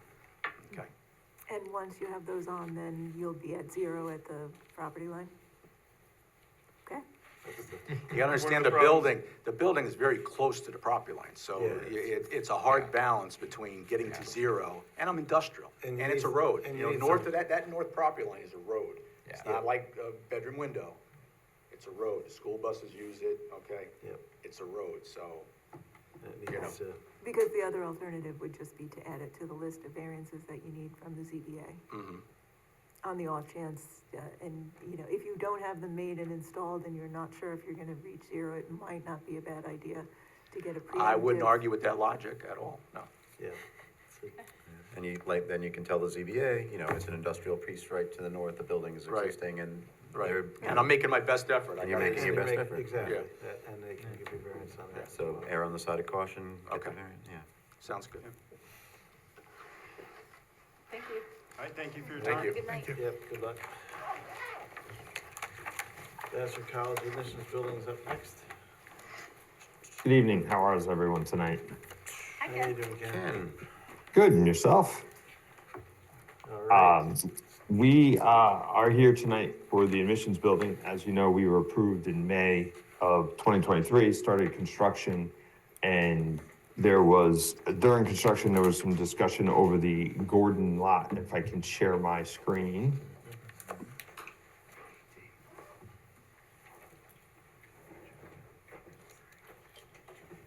It looks like construction's going well out there. Yes, construction's moving along. So as you can see, the Gordon lot on the right-hand side of the screen here was proposed as part of the alterations with the admissions building.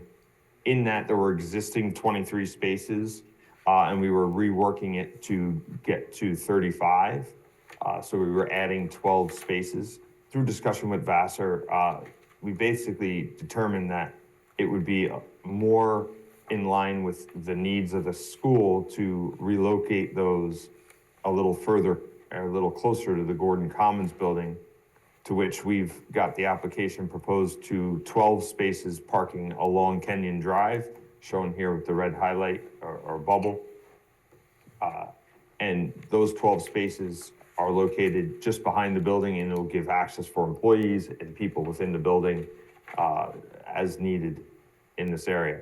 As Eric pointed out in our parking table that we submitted, for some reason our math just didn't want to math on the summary, but the numbers in red are in fact the correct numbers, which are the same as what was approved. So with the change, we are having a small reduction in the overall disturbance area because of the smaller contained work that's proposed as part of this Kenyon Drive section. And we are keeping exactly the same number of spaces as what was proposed before and what was approved. All right, sounds pretty straightforward. It's relatively straightforward, yes. Eric? Sure. The application is for amended site plan review, and also for seeker consistency with the prior approval, for the relocation of the 12 spaces and associated improvements. We believe there's a few minor comments from planning and clarifications. It is subject to a public hearing tonight. We've prepared a resolution, a seeker consistency resolution, and an amended approval resolution for your consideration. All right, thanks, Eric. Any comments on this, Andy? Just some technical comments that we can easily work out with Ken after the fact. All right. As long as that, road stays open through traffic. 'Cause Yes, it does get a lot of use. it does. It does allow with the new entrance that's in campus to work, there will be a temporary shutdown for a small period that is needed to do the installation of the underground stormwater chambers. But we will coordinate with the fire department for that shutdown because it does, the section of road, and I'll bring it back up on screen here. The section of road here that is in fact going to be closed still allows for full access to Gordon Commons, full access to campus, and then full access to Kenyon Drive, other than just the drive-through. So fire can come in the Manchester Gate side, and as well as employees and things like that. So it doesn't preclude anyone from getting to any of the buildings, it just precludes the easy way through, so to speak. Okay, good. All right, at this time, I move we open a public hearing. Second. Moved and seconded, all in favor? Aye. Opposed? Motion passes. Anyone wish to comment on the Vassar application? Seeing none, I move we close the public hearing. Second. Moved and seconded, all in favor? Aye. Opposed? Motion passes 6-0. Let's go around the board for comments quick. Nicole? Quick question, Ken, this came up, actually, would you be extending the curbing on, Kenyon Drive, since you'll be installing these 12 parking spots? We have curbing being extended further than it was before, and I can Okay. show again, but it's only in the area of the parking spots. We're not gonna bring it all the way down Kenyon Drive. Oh, We're okay. keeping it right in the area of the parking spots, because if there is a future work with campus to rework the rest of that as part of a separate project sometime in the future, we wanted to not impede any of that work. I know the concern over parking in the grass, and that is there. Vassar has installed these stones as part of their decorative landscaping to all along the whole side of the Kenyon Drive to prevent anybody from parking there. So Okay. we're pretty confident that that will not be a problem. All right. And then Ken, could you do one of the boulder, the question, the comment was just not all of Kenyon Drive to the east, but only for where the parking spaces neck down back to the width of the roadway. Yep. It appeared that it would create a very inviting grassy spot in the event that the parallel parking spaces were full. So I think the comment was intended to get a curbing or perhaps one or two of those boulders located there to keep that from happening. I could agree more, can't agree more, so we could look at putting the rocks there is what we would probably do. Yeah, and you don't wanna put curbing where you, then you gotta start looking at where stormwater is going. Right now, it just shoots off the road, I assume, to the grass. All right, anything else? Nope. Anything, Nope. Nothing. Mike? Peter? Yep, looks like a good thing. I'm glad the construction's going well, so I'll just, Okay. I move the planning board find that Vassar College emissions building amended site plan application involves incremental changes to the previously approved project of noticeable magnitude and scope and that are not non-significant and consistent with the previous seeker negative declaration adopted by the planning board on May 18th, 2023, as modified by the proposed application received January 24th, 2025. is there a second? Moved and seconded for seeker. Called question, all in favor? Aye. Opposed? Motion passes. Move the planning board grant conditional amended site plan approval for the Vassar College admissions building, amended site plan subject to the following. Respond to the comments of the planning board and those received from town departments and agencies. Said responses to be reviewed by the planning department as to adequacy and completeness inclusive of but not limited to the following 1 through 3. Second. Moved and seconded. Call to question, all those in favor? Aye. Opposed? Motion passes 6 to 0. Good to go, Ken? All right, thank you, everyone. Take care. Have a good evening. You too. Okay, we have a few adjournments. 8 Tucker Drive, I move the planning board adjourn the public hearing to March 20th, 2025. Second. Moved and seconded, all in favor? Aye. Opposed? Motion passes. Casper Hill South Road, I move the planning board adjourn the public hearing to March 20th, 2025. Second. Moved and seconded, all in favor? Aye. Opposed? Motion passes.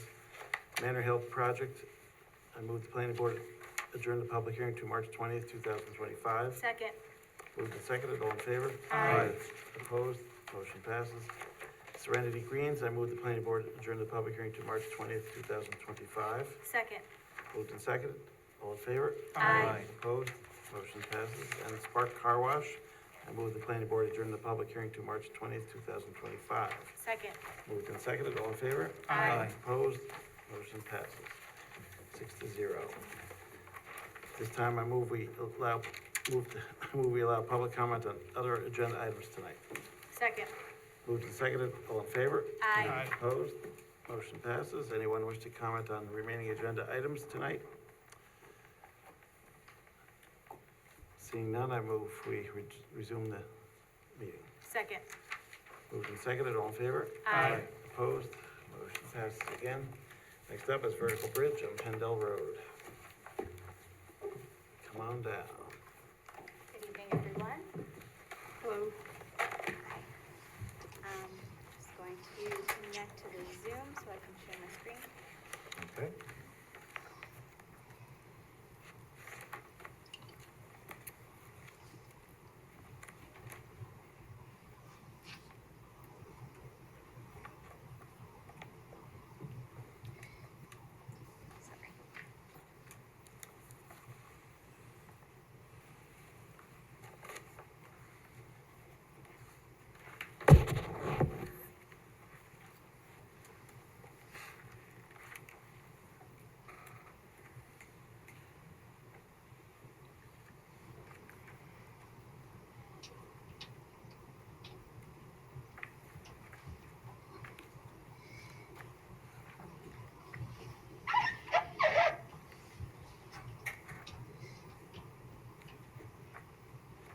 Okay.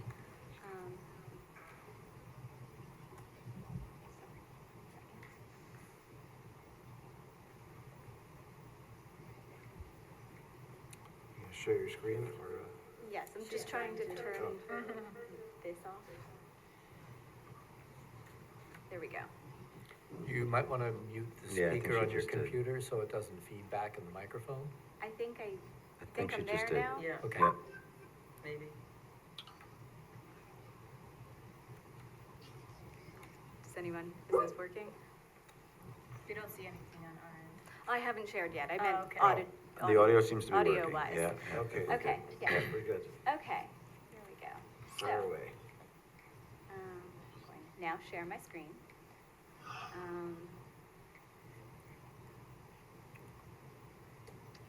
Here we are. Good evening, everyone. My name, sorry? No, you're good. Keith was just very loud, so we muted him for now. Sorry, Keith. Understood. Okay, my name is Jessica Zalen. I'm with the law firm of Cuddy and Fader. I'm appearing tonight on behalf of the applicant Vertical Bridge CCFM LLC in connection with their request for site plan approval to construct a wireless communication facility at 2 Pendle Road. I'm joined tonight via Zoom by Keith Mendosky of Vertical Bridge, as well as Mark Fuentes of Aerosmith Engineering.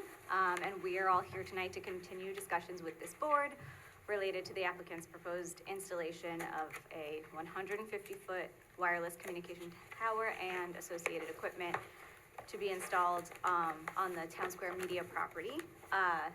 Based on comments we had received from the town and its consultants, specifically, we'd like to address the applicant's need for the facility, as well as the overall appearance of the facility and the location of the facility on the Town Square Media property. Would the board like us to go through a presentation to begin, or would you like to begin with any feedback from the board and its staff and consultants? I mean, and we want to see a presentation, but I think we're also going to be asking you to be looking, just a heads up, looking at some of the alternate locations. Okay, But sure. if you can address any of that in the thing, because it was really in the face of the daycare, playground, and the apartments across the street when it's right up on Sure. the road there. So that's one of our thoughts. We are prepared to discuss the specific siting of the facility on the property. Before we get there, I'm just gonna give you a general overview. So as you may recall from the last time we were here to discuss this, the proposal is for a 150-foot tall monopole. It's going to be installed within a fenced equipment compound on this large property that's currently developed with the existing office building and 2 guide AM radio towers with associated parking areas. The pole is going to be utilized by AT&T as the anchor tenant.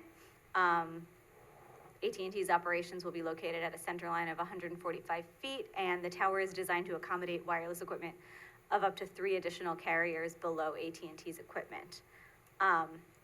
In our January 27th submission to the town, we did provide a report addressing AT&T's proof of need for the facility at its proposed height and proposed location at 2 Pendle Road. Specifically, we just note that AT&T's network requires upgrades in order for them to meet federal mandates to provide continuous, uninterrupted wireless coverage for their customers, as well as for public safety agencies and first responders. As noted within the report that we provided, the proposed facility is specifically designed and ideally situated to address this significant coverage gap within AT&T's network. So I'm going to turn to the corresponding page of our report.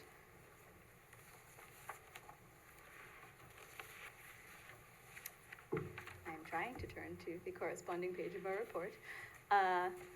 Okay. I'm sorry.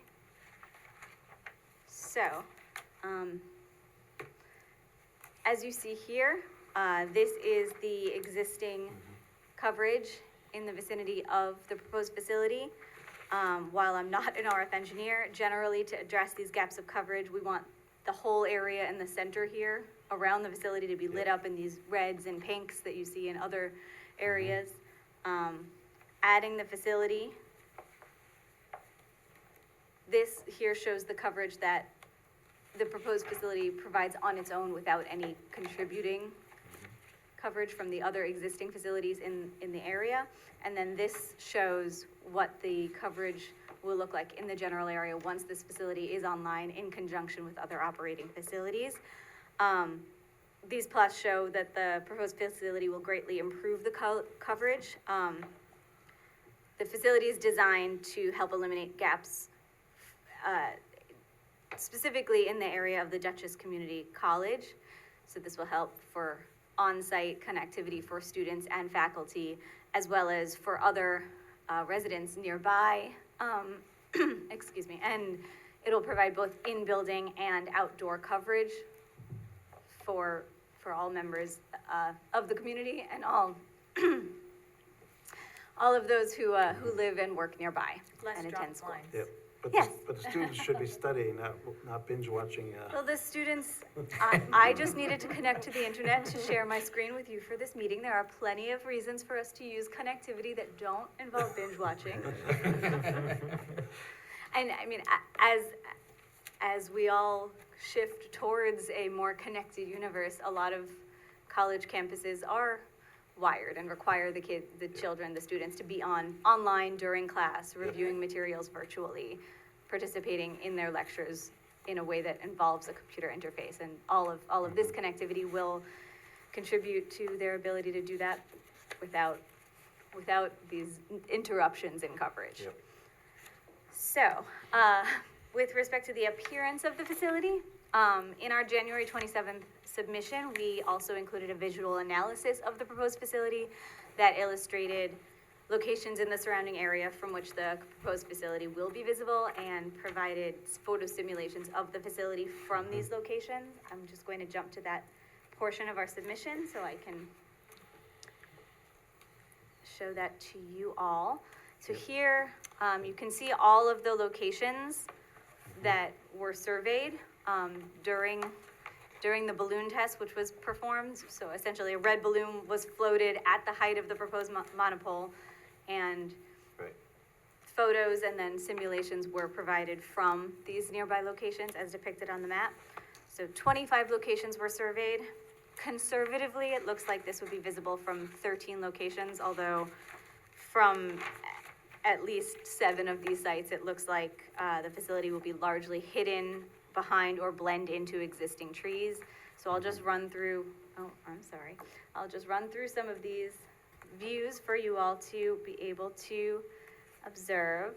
So here we see it's not visible from the first location. This is the second location. It's there. It's hard to see in this simulation. Yeah. Again, another location where we're discerning where the facility is going to be. It's going to be hard from this location as well. This is the first one where you can clearly see that there is a new infrastructure in the area. Yes, the intersection of the roads there. Yes. Again, this is just on the road.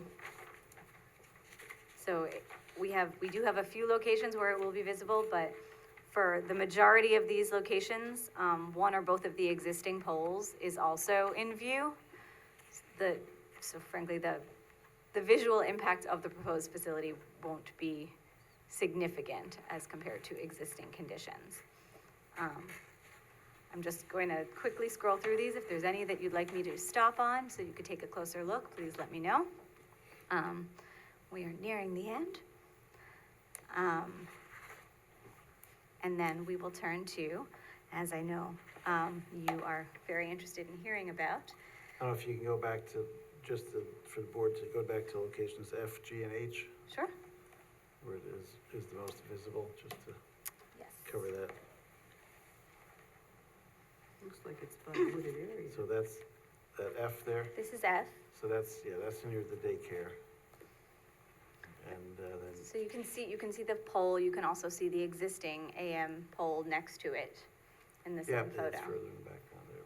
But, And then, so you said and then F, the next one, G, G is right across the street, basically, from it. So you can see where it is in the parking lot. And H is the view from Pendle Commons, the next one. So that's the new apartments there next to the community college. yes.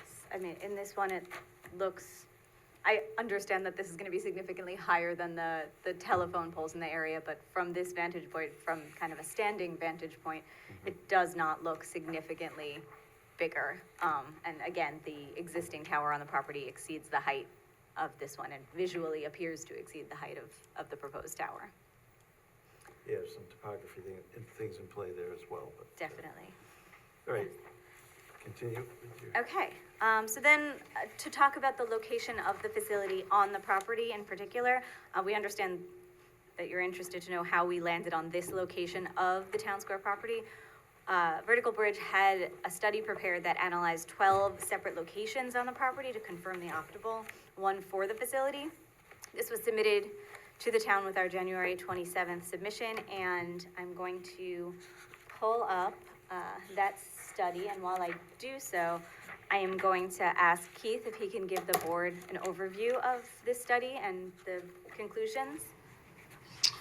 Hi, excuse me. Hi, Keith Bandowski here. So I think in one of the previous hearings, we talked briefly about the way the AM towers transmitted. They're directional antennas. The two towers are actually the antennas, and the signal is strongest through the middle here. So we initially looked and submitted to the board, I think, one of the locations right here in the middle of the property. I think we also looked at replacing one of these towers, but the challenge with that is trying to locate broadband equipment on what you would consider an active AM tower. Like I said, the tower is actually the antenna, and it's insulated from the ground. Right. So when we started looking to see how we could get outside of this center area, that north-south directional pattern, the parking lot seemed to be the most logical location that we chose. All right, in particular, I was wondering about your sites that you looked at, number 10. I guess 11 and 12 are kind of in the center between the towers. But, Yeah, just if you're not familiar with it, surrounding these towers under the dirt, about 6 inches under the dirt, is an AM ground radial system. And to drive across the field for either construction or to add a driveway across there, you would disturb those ground radials. So whenever we can, we try to avoid doing that. And again, that added to, the choice in the parking lot. Is that the green circles around the poles? Is that where those radials are? No, I think that the engineer who did this study, well, he does say it is the approximate ground radial system, yes. So, Okay. but it could also be larger. The radial system is dependent on the frequency of the AM broadcast. So I've seen radials go out to 400 feet, and I've also seen them as little as 200 feet. So I don't recall the distance here, but it's probably near that. I mean, there could be radials in the site that you've chosen even. Based on, They'll be under the asphalt, and when you're out at the far perimeter of the radials, you can cut the radials. They're being in the middle of the radial field, like it's site 11, or site 10 being that close to it, you would definitely impact it. But you can trim some of the radials back, and we can also, after we put take the asphalt up, we can stretch those ground radials and extend them out underneath our gravel parking, or underneath the gravel compound. it just felt to me that site 10 was, further from the antennas than site 6 that you're looking at. It also goes back to the ease of getting utilities to the site, the cost of a construction or an asphalt driveway, or even just a gravel driveway out to the site. So all of those were considerations. 5 and 12, just a little further back. Yeah, I thought about 5 also. 12, I mean, you can see that by the coloration here, just looking at your alternate sites, that the 12 is probably in the zone you said. I guess you're trying to avoid in the middle of the field. We're trying to stay out of that big zone of influence in the middle. Right. So I don't know. Site 5 is another possibility. Or somewhere between 6 and 5. Or somewhere in the middle there, that just to get it further back off the road is what we're thinking, further away from the apartments and the daycare. And more within like a tree line. Okay. Just, that's our 2 cents at the moment, but continue your presentation, I guess. Keith, do you have any more to say No, about no, this positioning? you can go ahead and continue. I'll address the questions as they come up. Okay, so I guess at this point, we just wanted to say that we understand that the town and its consultants have provided a number of comments for us to address on the Yeah. filed application materials, and we do intend to provide a detailed response to these comments in our next submission to the town. But for now, we're open, to any questions that the board may have. All right, you start with Eric. Sure. Let's see, I think you kind of covered most of the issues. The main one was the site location. There's a number of informational questions we'd like to see further on the plans. There were some other informational questions relating to site plan, but also relating to seeker review and reviewer comments, which we'll need to get through at least the seeker ones in order to get to a potential sufficient for seeker review in order to move ahead on that one. Hopefully, we can work those out for the next time. I call your attention in particular to the comments of Aspen Environmental, who's not here tonight. They were looking for some definition of the wetland boundary for the purposes of addressing the town's aquatic buffer, and also for addressing the range of potential endangered species on the site, the Blandings turtles. And they also noted that the proposed easement appears to go through part of the aquatic buffer. So that would be an issue in particular to be addressed, among others. If I can ask a question about the Aspen comments, quickly, if you're able to answer it. We'll obviously address any of the groundwater utility access issues in the submission, but with respect to the potential impacts on the Blandings turtle, if we're able to implement some sort of mitigation measure that, you know, is above and beyond what would be required if there are no wetlands there, without doing an official wetlands delineation, would that be something that the town was comfortable with? If we didn't have the exact boundary, but we were able to say, look, we understand that this sort of fencing is what the town would be looking for as a mitigation measure, we're going to put it in anyway, is that okay? I think based on the new wetland regulations that have recently been established, I think you have to submit a jurisdictional determination to the DEC anyway. That's not a problem. As part of my FCC filings, I need to do a NEPA and a phase 1 on this property, and it'll identify the wetlands and delineations within 100 feet of our site. So that's not a problem at all. As for the utilities in the buffer, I didn't think it would be that significant because the easement is in the lawn. I'm not going through the cattails or the along the edge of the lake or going into the woods. I'm going across a mowed lawn. I can move the utilities to under the asphalt, and go under the trash enclosure and out to the street that way. I just thought it was a better restoration to just put it in the grass, but I'm open to your direction. You could, there'll be a discussion with the consultant. I mean, I would think, yes, you could probably do that, but it would require going through the exercise of addressing potential wetlands impacts to the consultant's satisfaction. So if that's easier and makes sense, and you can, you can demonstrate there's no impact or that you can mitigate it, fine. Yep, thank you. All right. Anything else this time?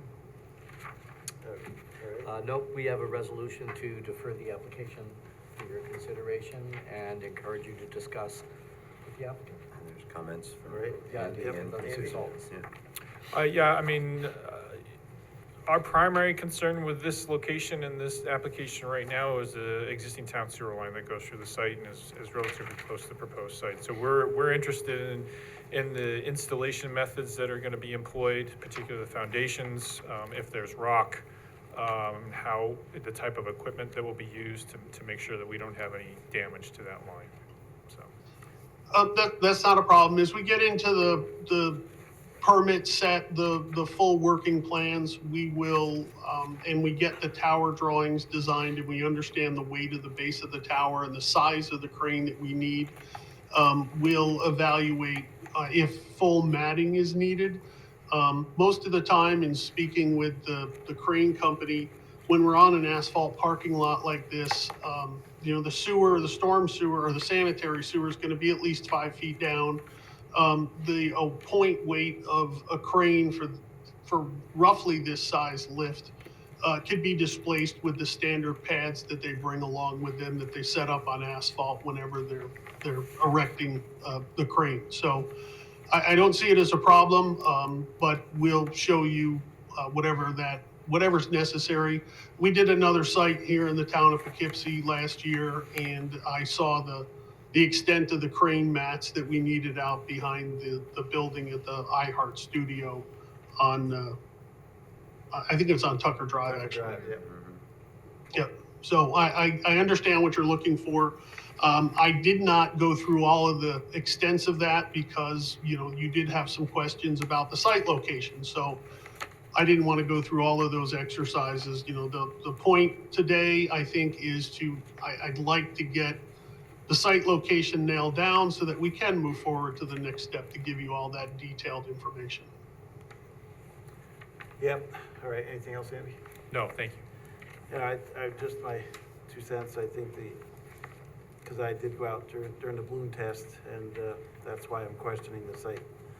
I know it seems like the optimal site from what you described. You have to avoid the radials, and you don't want to construct a road all the way out to site 10, for example, but if there's any way they could be moved further back into the site toward site number 5 that you have on your map, or just further away from the view shed right on the road. Let me, I'll talk to our consultant and see if I can move it more towards the end of the parking lot. I think that may be a reasonable balance, so. I'll have to see. And if I need, if you move it around on different places, it affect your coverage quite a bit, or it looks fairly flat, right? So it's, moving it 100 feet or 200 feet won't significantly impact the coverage. So we're more worried about how we'll interfere with the AM broadcast.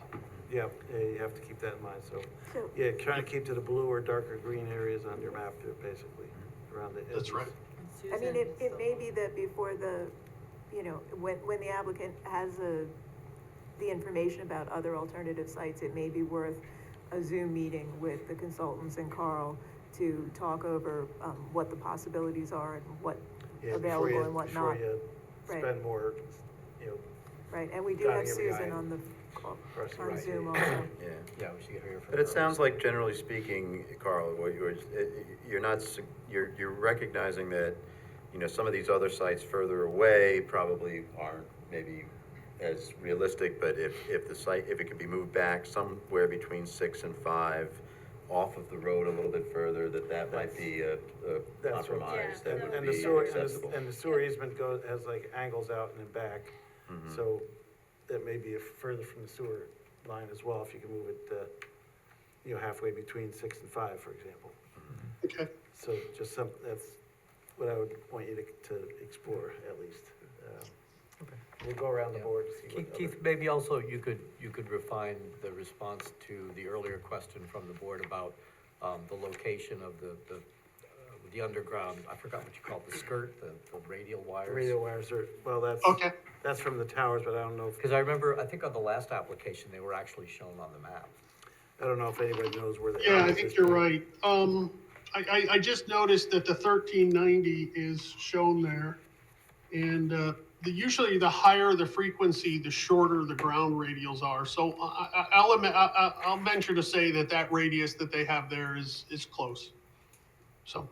Okay. So that, you're right, that moving it more to the south towards site 5 would get us further away from the ground radials, but it would take us more into the transmitting contours. So I'll have to check with our consultant, Carl T. Jones, to see what his take is and how it might interfere with the signal, or if it will be fine. So I'm hoping to venture to say that it'll be fine. So I'll work on relocating it. That would be good. Yeah, I mean, you don't wanna go all the way to, in the corner and have to start cutting trees down there, but. And just so you know, typically in a site like this, our tower foundation is a drilled pier. It's a caisson foundation as opposed to a spread footing. So, this tower is not near as tall as the other tower we did in town. We encountered some poor soils, down deep on that particular site. But I saw the earlier soil report that was done for a site study 11, and the soil looks moderate here, that I don't think we'll have a problem. More than likely, we'll have probably a 7 or 7.5 foot diameter caisson that goes down 30 feet. That's just based on my experience. So that should not impact the sanitary sewer that is probably at least 20 feet away. Yeah, I mean, But I'll make sure to cover that in our next submission If as you look well. at the sewer easement, it kind of, goes further toward site 12 and then curves back, I think. Yeah. That's how it does. So there might be a pocket of an area there that avoids it. It more. gives us a little more space, okay? Yeah. Anything, Peter? We still have our consultant on, no, you're good, Nope. if you could just Oh, maybe yeah, unshare your let's do screen. that. Oh, Right. sure. Yeah, Right, Susan, let our consultant weigh in here. Sorry. There we go. Susan's hanging on. Yeah, yeah. Susan, you still there? There you are, all right, yeah. Yes, I'm still here. Excuse me, I don't have any other further comments. I appreciate what you all have requested with regards to moving the site further south. And I agree with what Keith is saying with regards to trying to stay outside of, trying not to cross over into that next contour and stay as close to the existing contour space, or stay within the contour space that he's proposing. And I think it's doable to move it back and still be able to do that. And I also agree with what, I'm not sure who mentioned it, that you don't want to go back so far towards that tree line to where you actually have to cut down some trees. Right. And you want to avoid having to go all the way across to the eastern side of the property to get into those blue areas, because then you have so much site disturbance that it almost is counterintuitive to trying to keep a minimal impact on the actual ground space. Yeah, I And, mean, I first liked the idea of looking at site 10 since it was further outside in the blue, but I didn't realize you had to do all that, cut the road in and et cetera. So, Right, and then you also have, you cross into that contour area and you have underground wires that you have to be careful of, and so I think what you're suggesting with regards to going further south it looks doable, but, we'll rely on their And they have to- study yeah, to they have to- they demonstrate have whether or to- not it can be done. they have to respond to that feasibility from their end. Yeah, we also don't want to get that close to the Colonial Manor Apartments, right? I mean, Right. just by the same token that we want to be a little further away from Pendle Commons, we want to, Yep. we want to, so, Yeah, I mean, And there's more, further away from the daycare. yeah, and further away from the daycare. I mean, that was mainly what, it felt like in the daycare park, in the daycare, play yard there, it looked like it was just looming, at the balloon test, it was like, it'll be looming right over them. So if it's a little further away, that felt better. Yeah, we're certainly able to investigate moving it a bit before our next submission. All right, thanks Susan for weighing in there, and we'll go around the board. Just a couple of quick questions. If One, anybody has questions for Susan, mine is really for our engineer, and that is, does this tower have to be FAA compliant? I believe so, yes. Yeah, every tower has to be FAA compliant. It's below the 100 or 200 foot threshold where it needs to be lit.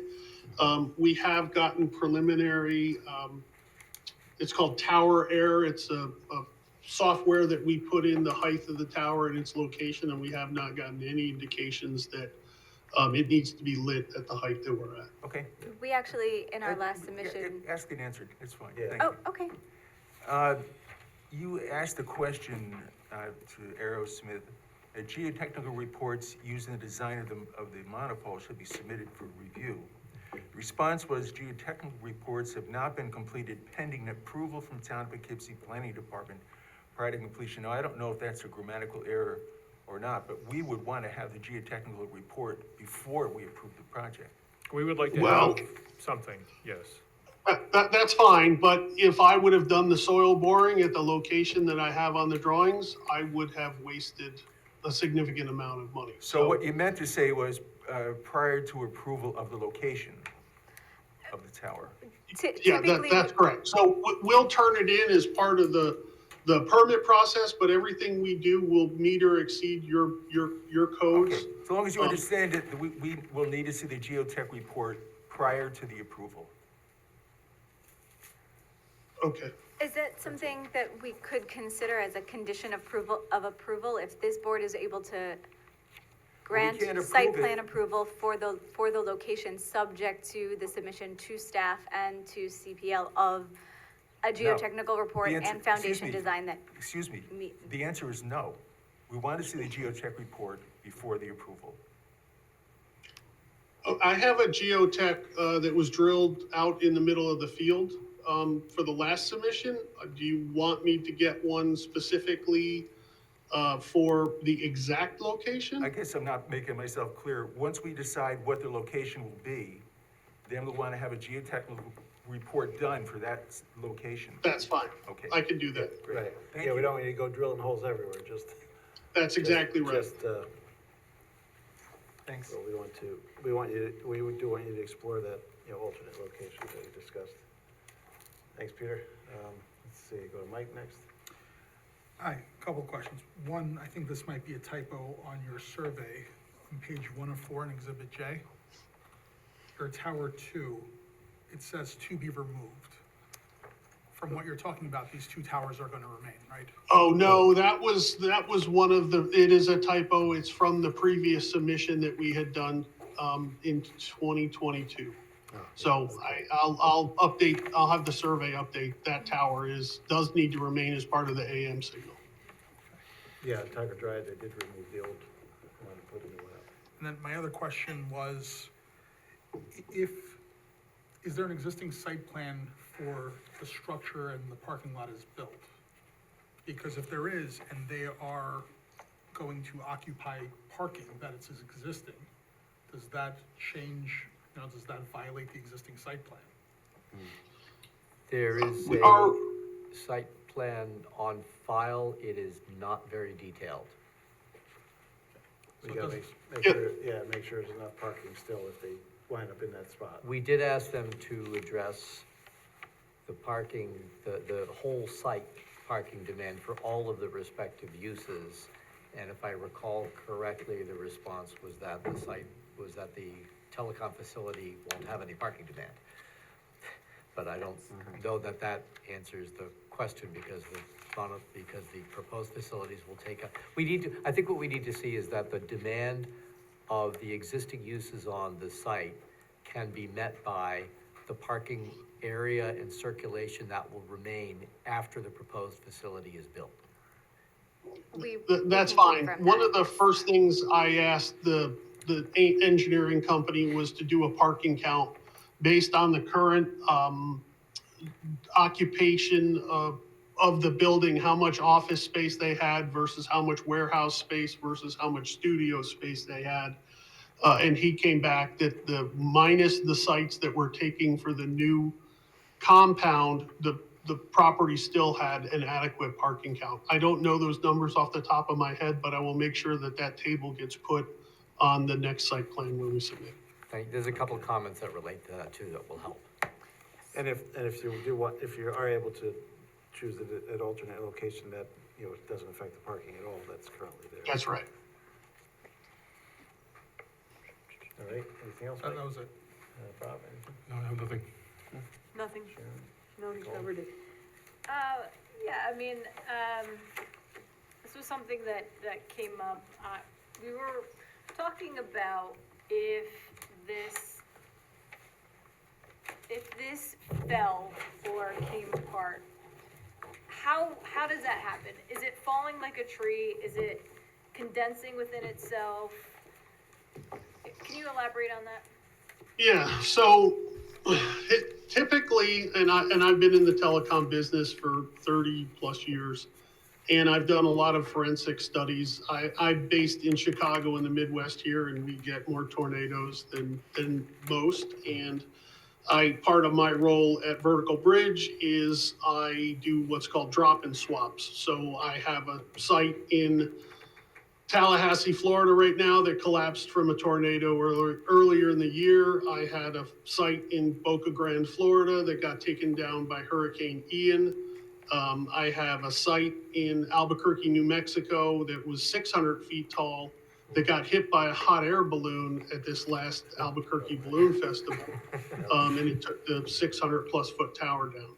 So typically on a monopole structure like this, barring a mechanical deficiency or a bad weld, but all the welds are inspected at the plant, and we do 5 years, we inspect every site.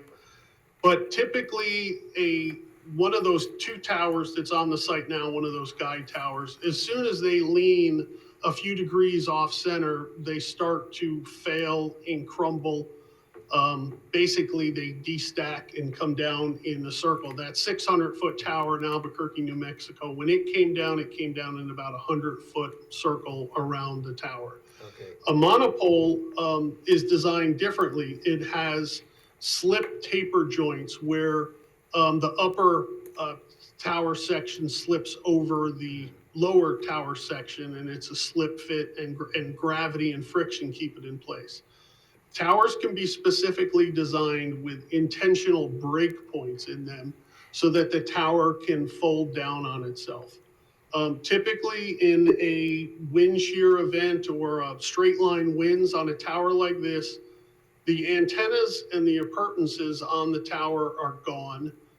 This is what we typically see in a category 3, 4, or 5 hurricane or tornado, is the structure is still standing. The tower structure itself is still standing, but the antennas and transmission lines have been removed from the tower by the force of the winds, which exceed the design, the basic EIA, TIA design wind speeds, or the building code wind speeds.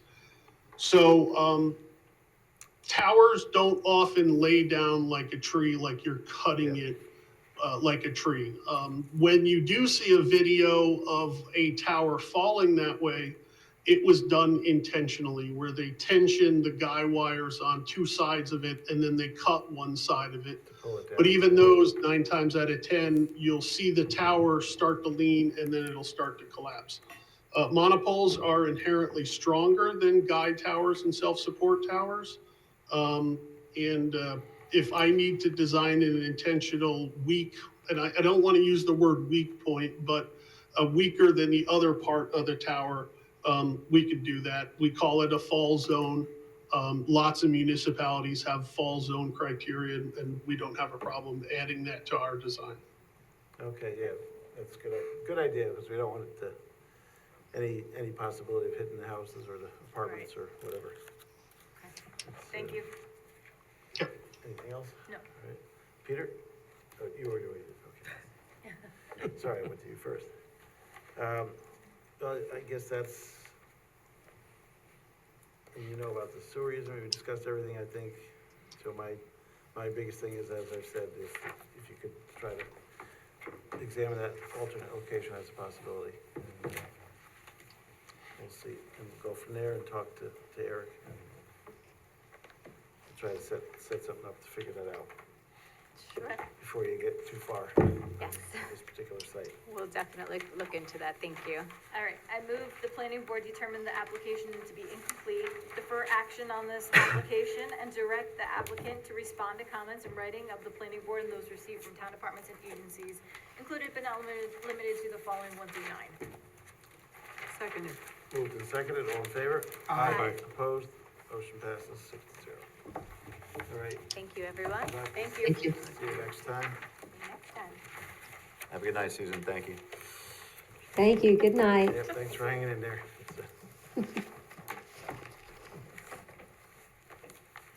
All right, let's see, 160 Salt Point was off the agenda. And next up is Locust Grove Crossings, tree removal.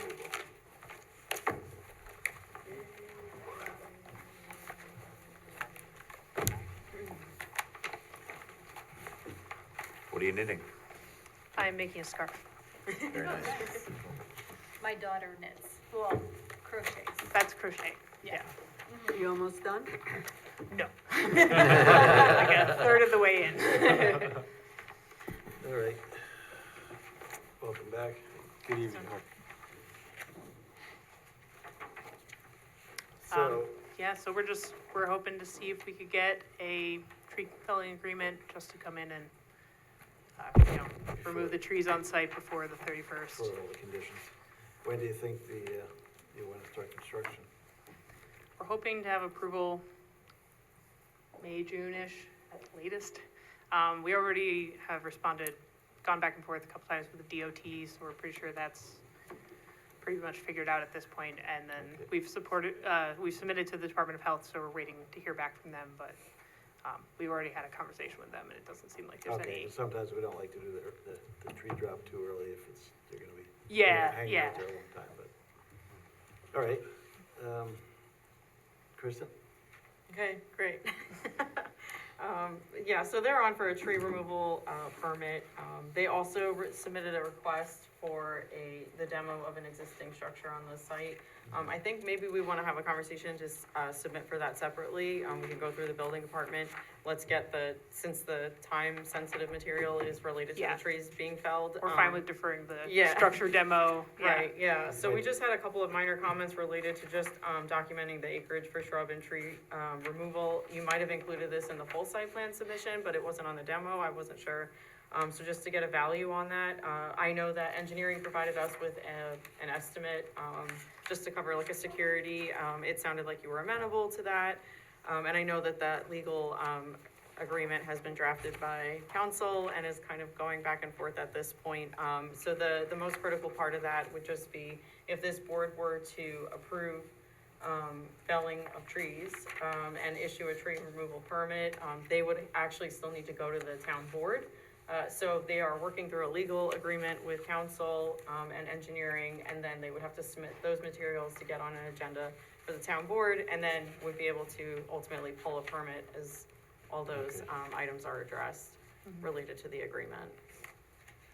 All right, Lisa, do you want to just mention a couple things about what the agreement at this point? I mean, I know, because, we discussed some of the concerns, and how they're Related to being addressed. timing and. And the timing and those kinds of things. Right, so, yeah, the board had a couple of concerns, about how this would work. So what we've drafted currently is, the undertaking will stay in place until a building permit is issued. But, we're expecting that the owner will satisfy conditions of site plan approval and obtain the chair's signature on the plans by June 30th. If you have a May or June estimate, then June 30th, we're hoping will give you enough time to get that done. And I don't remember if there was specific other questions that we wanted addressed. I know we incorporated them into the agreement, but. No, I think it's just about the timing of the remaining conditions. So the coordination with DOT can always lag, Department of Health can lag. Ultimately, the town board thing, I think we can line that up pretty efficiently, but for the actual permit, but then the conditions of approval and getting to site plan signature is still.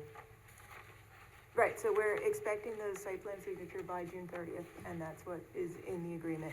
But and if we get, I think the agreement is close to final. There's a few things to work out, but once we get that done, I don't see any reason why we can't be on the town board agenda for March 5th, which then you'd be able to start cutting trees on the 6th.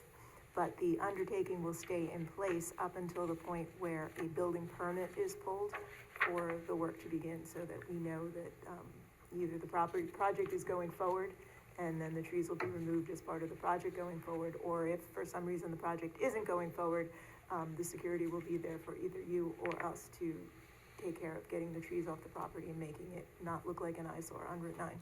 Some kind of, What letter of form credit or will something. the surety? It will either be a cash deposit or a letter of credit. And that's applicant's choice to, I don't know if you've decided on. We haven't decided which one we're gonna go with, but most likely it'll be cash. It depends on the estimate. To be honest, we haven't even seen the estimate. myself. The estimate's in the form, and it's $37,950. So. The other thing is, it has been asserted that the town has the authority statutory authority to go and liquidate the credit or cash and use those funds to go in on the property and remove the felled trees. Do we know what specifically that statute is, where? Oh, well, we I have mean, it, as we long as have it in know our there is town one. code. Number one, does it exist? And number two, if it exists, it should be made a part of any agreement. We- Cited. We reference the town code, it's in our town code, we have a tree felling, a tree clearing, tree permit removal, something like that. Whatever that chapter is, It's but actually it's called, I in- think, tree preservation, but that's the chapter that is, It's chapter yeah. 187 Misleading. of the town code. And 187.4C vests the authority with the planning board to grant this approval, and that's. And it talks about the bond and all As of that. long as we yeah. have something cited that says that we actually have the authority to liquidate the funds that are on deposit and go in and do If the work. if something unusual happens that he can't go, that he doesn't go forward. I just want to be certain that we have the statutory authority to do that, and it should be cited in the agreement. Got it. Great. Okay. Anything else, Peter? If I may add to, just because there was an agreement, I believe, in place or needed to be put in place between the town and the applicant and potentially the HOA, they were related to the road. I'm just wondering too, because that takes time and again, would need to go before a town board, so, do you know where you're at in that process? With the or- easements? Yeah. So we've drafted those, and I believe we've given those over to Greenbrier to review, but, I mean, Okay. every time we've approached them with like, this is our plan, they're like, cool. They seem very positive about it, so. Okay, it's good to hear, I just wanna make sure yeah. that it doesn't get lost, It's- because, ultimately, that's tied to your conditions of approval, and if you're trying to get signatures by the end of June, you wanna make sure that that's, All of the survey work for that has been complete, and the Okay, deed has good, been like yeah. written When is their So- next meeting? for who? The board, the board at Greenbrier. When is their next meeting? I don't know that off the You top of don't my know? head, so I'd have to check. We know that it's a monthly meeting. Find Yeah. out. We know it's monthly, so. Okay, if it's monthly, that's good. Yeah, so all of the survey work and deed writing and easement, like language and everything has been done. I mean, they so. should be anxious to get the eyesore cleaned up. in Yeah, front of them. yeah, I'm sure Hope that so. they're happy, yeah. All right, Andy? Yeah, I think all of our comments have pretty much been covered at this point. Generally, we don't have any problem with the tree removal permit, as long as there's no soil disturbance. All right, any comments, Mike? Bob? No. Nothing. And my only comment is you might want to just kick the house, it might fall down. Yeah. Oh, I think Chris only, he just had a question, do you have a preference whether we leave the felled trees or wood chip them? And like leave the chips on site? Do you have any preference?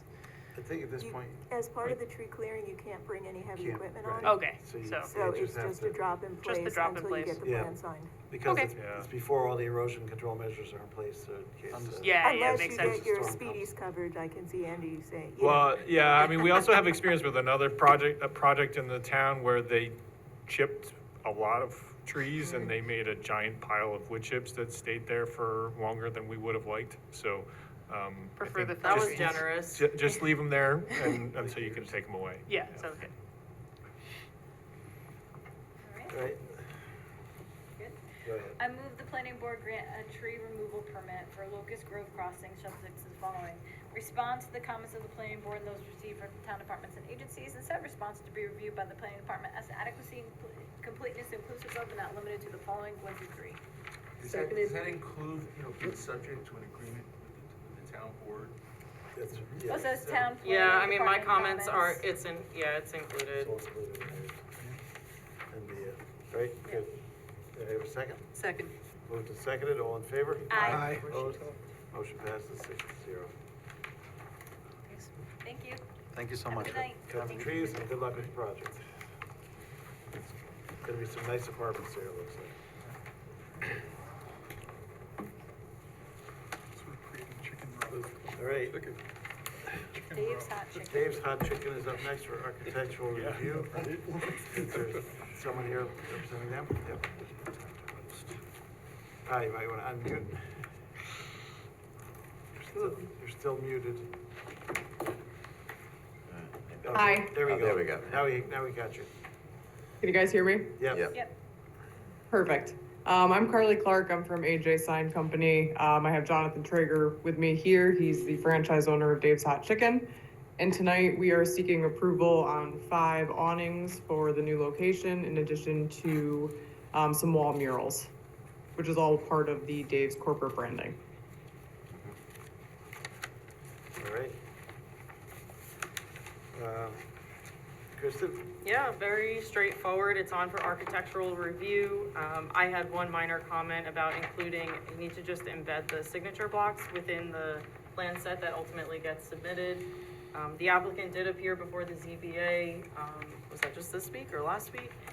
They were denied at that point, the variances that they were seeking. I think that there might be a separate conversation. I don't know, Jonathan, if you're prepared to talk about that, but they might be looking to appeal one of the decisions that the ZBA denied one of their variances. So at this point, the applicant has provided renderings to the town staff that no longer include the LED rope lighting and that second sign. However, I don't know if that is in fact what the applicant is looking to do. So again, I don't know, Carly or Jonathan, if you have an update. Sure. So we recently appeared before the Town of Poughkeepsie Zoning Board of Appeals seeking 2 variances. One variance was to allow a second sign to be placed on the building. The 3 previous tenants had 2 signs in the same location, so we were hoping for the same outcome. The other variance pertained to the LED lighting around the top edge of the building, which is also a requirement of the Dave's branding. Both variances were denied. Consequently, and as of this moment, the signage and the lighting proposals are no longer a part of our application, which is why they're not in front of the board this evening. We had taken them off of this application. We have consulted with our council to determine if the sign variance might be reconsidered. We don't really know if it can be or will be reconsidered as of this evening. In any event, council has advised that the jurisdictions of the ZBA and the planning board are entirely different, and he now believes that the prior proceedings before the ZBA will not affect the proceedings this evening. Yep. Nonetheless, we and our council want to be totally forthcoming on this issue. This is the complete status of where we stand currently. So we're hoping that we were able to get the awnings and at least the graphics approved this evening. Yeah, and that works out in the sense that my resolution for the planning board would be to grant a conditional architectural review approval, and it acknowledges that the zoning department comments, they document the fact that the variances were denied, so it's inherent in the resolution. Yeah, in general, we're trying to avoid the LED rope lighting on buildings in the town is part of it. The signage is a different issue. Get the appeal perhaps, CBA. So if you have any other comments regarding the architecture, otherwise, if you could just imagine the drawings without the second sign and the rope lighting. Yeah, I don't think, I mean, the artwork, I don't think classified as additional signage, right? So that sometimes. Correct. Yeah, it is artwork. Sometimes certain artwork, or zoning administrator says that's a sign, but in this case. It's not like they're putting a Dunkin' cup Right, exactly. on there. So it's not, so right. it's just a branding, thing, and it looks interesting. What do people say about it? Any comments on the way the building looks? Did you want to share your screen to present, to show that? Do you have an ability, can you share your screen to show the rendering with the artwork? I mean, we have it in front of us, but I don't know if you have it. You should have it in front of you. So Kristen currently provided an updated rendering. She sent it to my email. Apologies, it's not printed for you. So again, if you could just imagine that they didn't, if the artwork that's in front of you, if you just imagine that there is no second sign and no rope lighting, that's what it will look like. Yeah, Yes. okay. What is the artwork? I mean, what's shown there? I mean, I can see it on the Like picture. colorful chicken or something? Are they I can try to pull it up for you. If you No, just- it's just all right. graffiti. Maybe it's a It's question like for a Jonathan, I graffiti don't know. type artwork. Is it a Yeah. graffiti? Not graffiti, essentially they're murals. So Dave's Hot Chicken has artists based in California that come out. They do the murals within the 4 walls and on the exterior as well. So there are artists that fly out to paint the murals. Oh, okay. But they'll paint it something along the lines of how it looks here, right? Exactly, Okay, exactly. I can share my screen with you now, if I can figure out how to do that. I do have it pulled up here on my, yeah, if you could quick that, at least it's on the record as well for the public to see. Kristen, the updated, the sign is facing Route 9, Yeah, and so there is no the one sign that's allowed is facing. No sign facing the north. Yeah. at the moment, they may decide to, Well, that's what the ZBA decided. Yeah, They may because there's decide- only one sign allowed. they might decide to appeal that, but that's up to them. Didn't bring it up yet. Were you able to share it? The screen or not? I'm trying right now. Okay. So sorry. Can you see this? No. No, not showing up. Oh, there we go. Now we got it. Okay. Can we see this? Now- Yeah. Yep, Yeah. now Okay. that's the updated one. That's good to have it zoomed in and we can see it. Yep, big- so the, bigger than our printed copy. yes, this is just the side of the building. We have no artwork. We kind of eliminated some of it, sorry, on the front of the building to make it a little bit more tasteful. Okay. That's good. All Do you right, want me to zoom in? that's fine. Thanks for We're good, yeah, showing that. thank Sure. you. Any other comments from board members? Looks good? Just a question, the awning, maybe I'm not seeing it, the awning is the same color as the LED light, is it supposed to be lit up? Well, or is the it LED just- is not happening. All right, so they're red. So it's just the red Yeah, awning? it's over just the the red bright red awning. awning. Yeah. Okay, it's not Over the lit up. entranceways? No, it's not lit up. All right. Okay. All right, so let's see here. I move the planning board grant a conditional architectural review approval, subject to the following comments, 1 through 8. Second. Moved and seconded. All in favor? Aye. Opposed? Motion passes 6-0. All right. You're good to go. Good luck with the franchise. Thank you. And, Thank you so much. We appreciate it. Wonderful. Thank you guys again. Chicken approved. Okay, next up is Mike's up with the proposed BES law. Yeah, so the town board, I'm just gonna try to get a little humming. I might Yep, turn that off. turn that one off since we don't need it anymore. Might be better. All right, town board is looking to extend the temporary moratorium on large-scale battery energy storage systems, or BES. So they have a public hearing scheduled for, well, it actually opened last night, but they adjourned it to March 5th, so give this board time to give its recommendation. It would be an extension of 6 months with the ability to extend again for 6 months, and the town board has been working actively with the fire departments and other communities in the county to, answer many of the questions that have come up regarding these facilities. So Mike, that's the. quick yeah, question. Sure. Does this pertain to tier 2 or tier 3? This right now pertains to, the large, the tier, the big. Tier 3? Tier 3. yeah, Okay. yes, yeah. All right.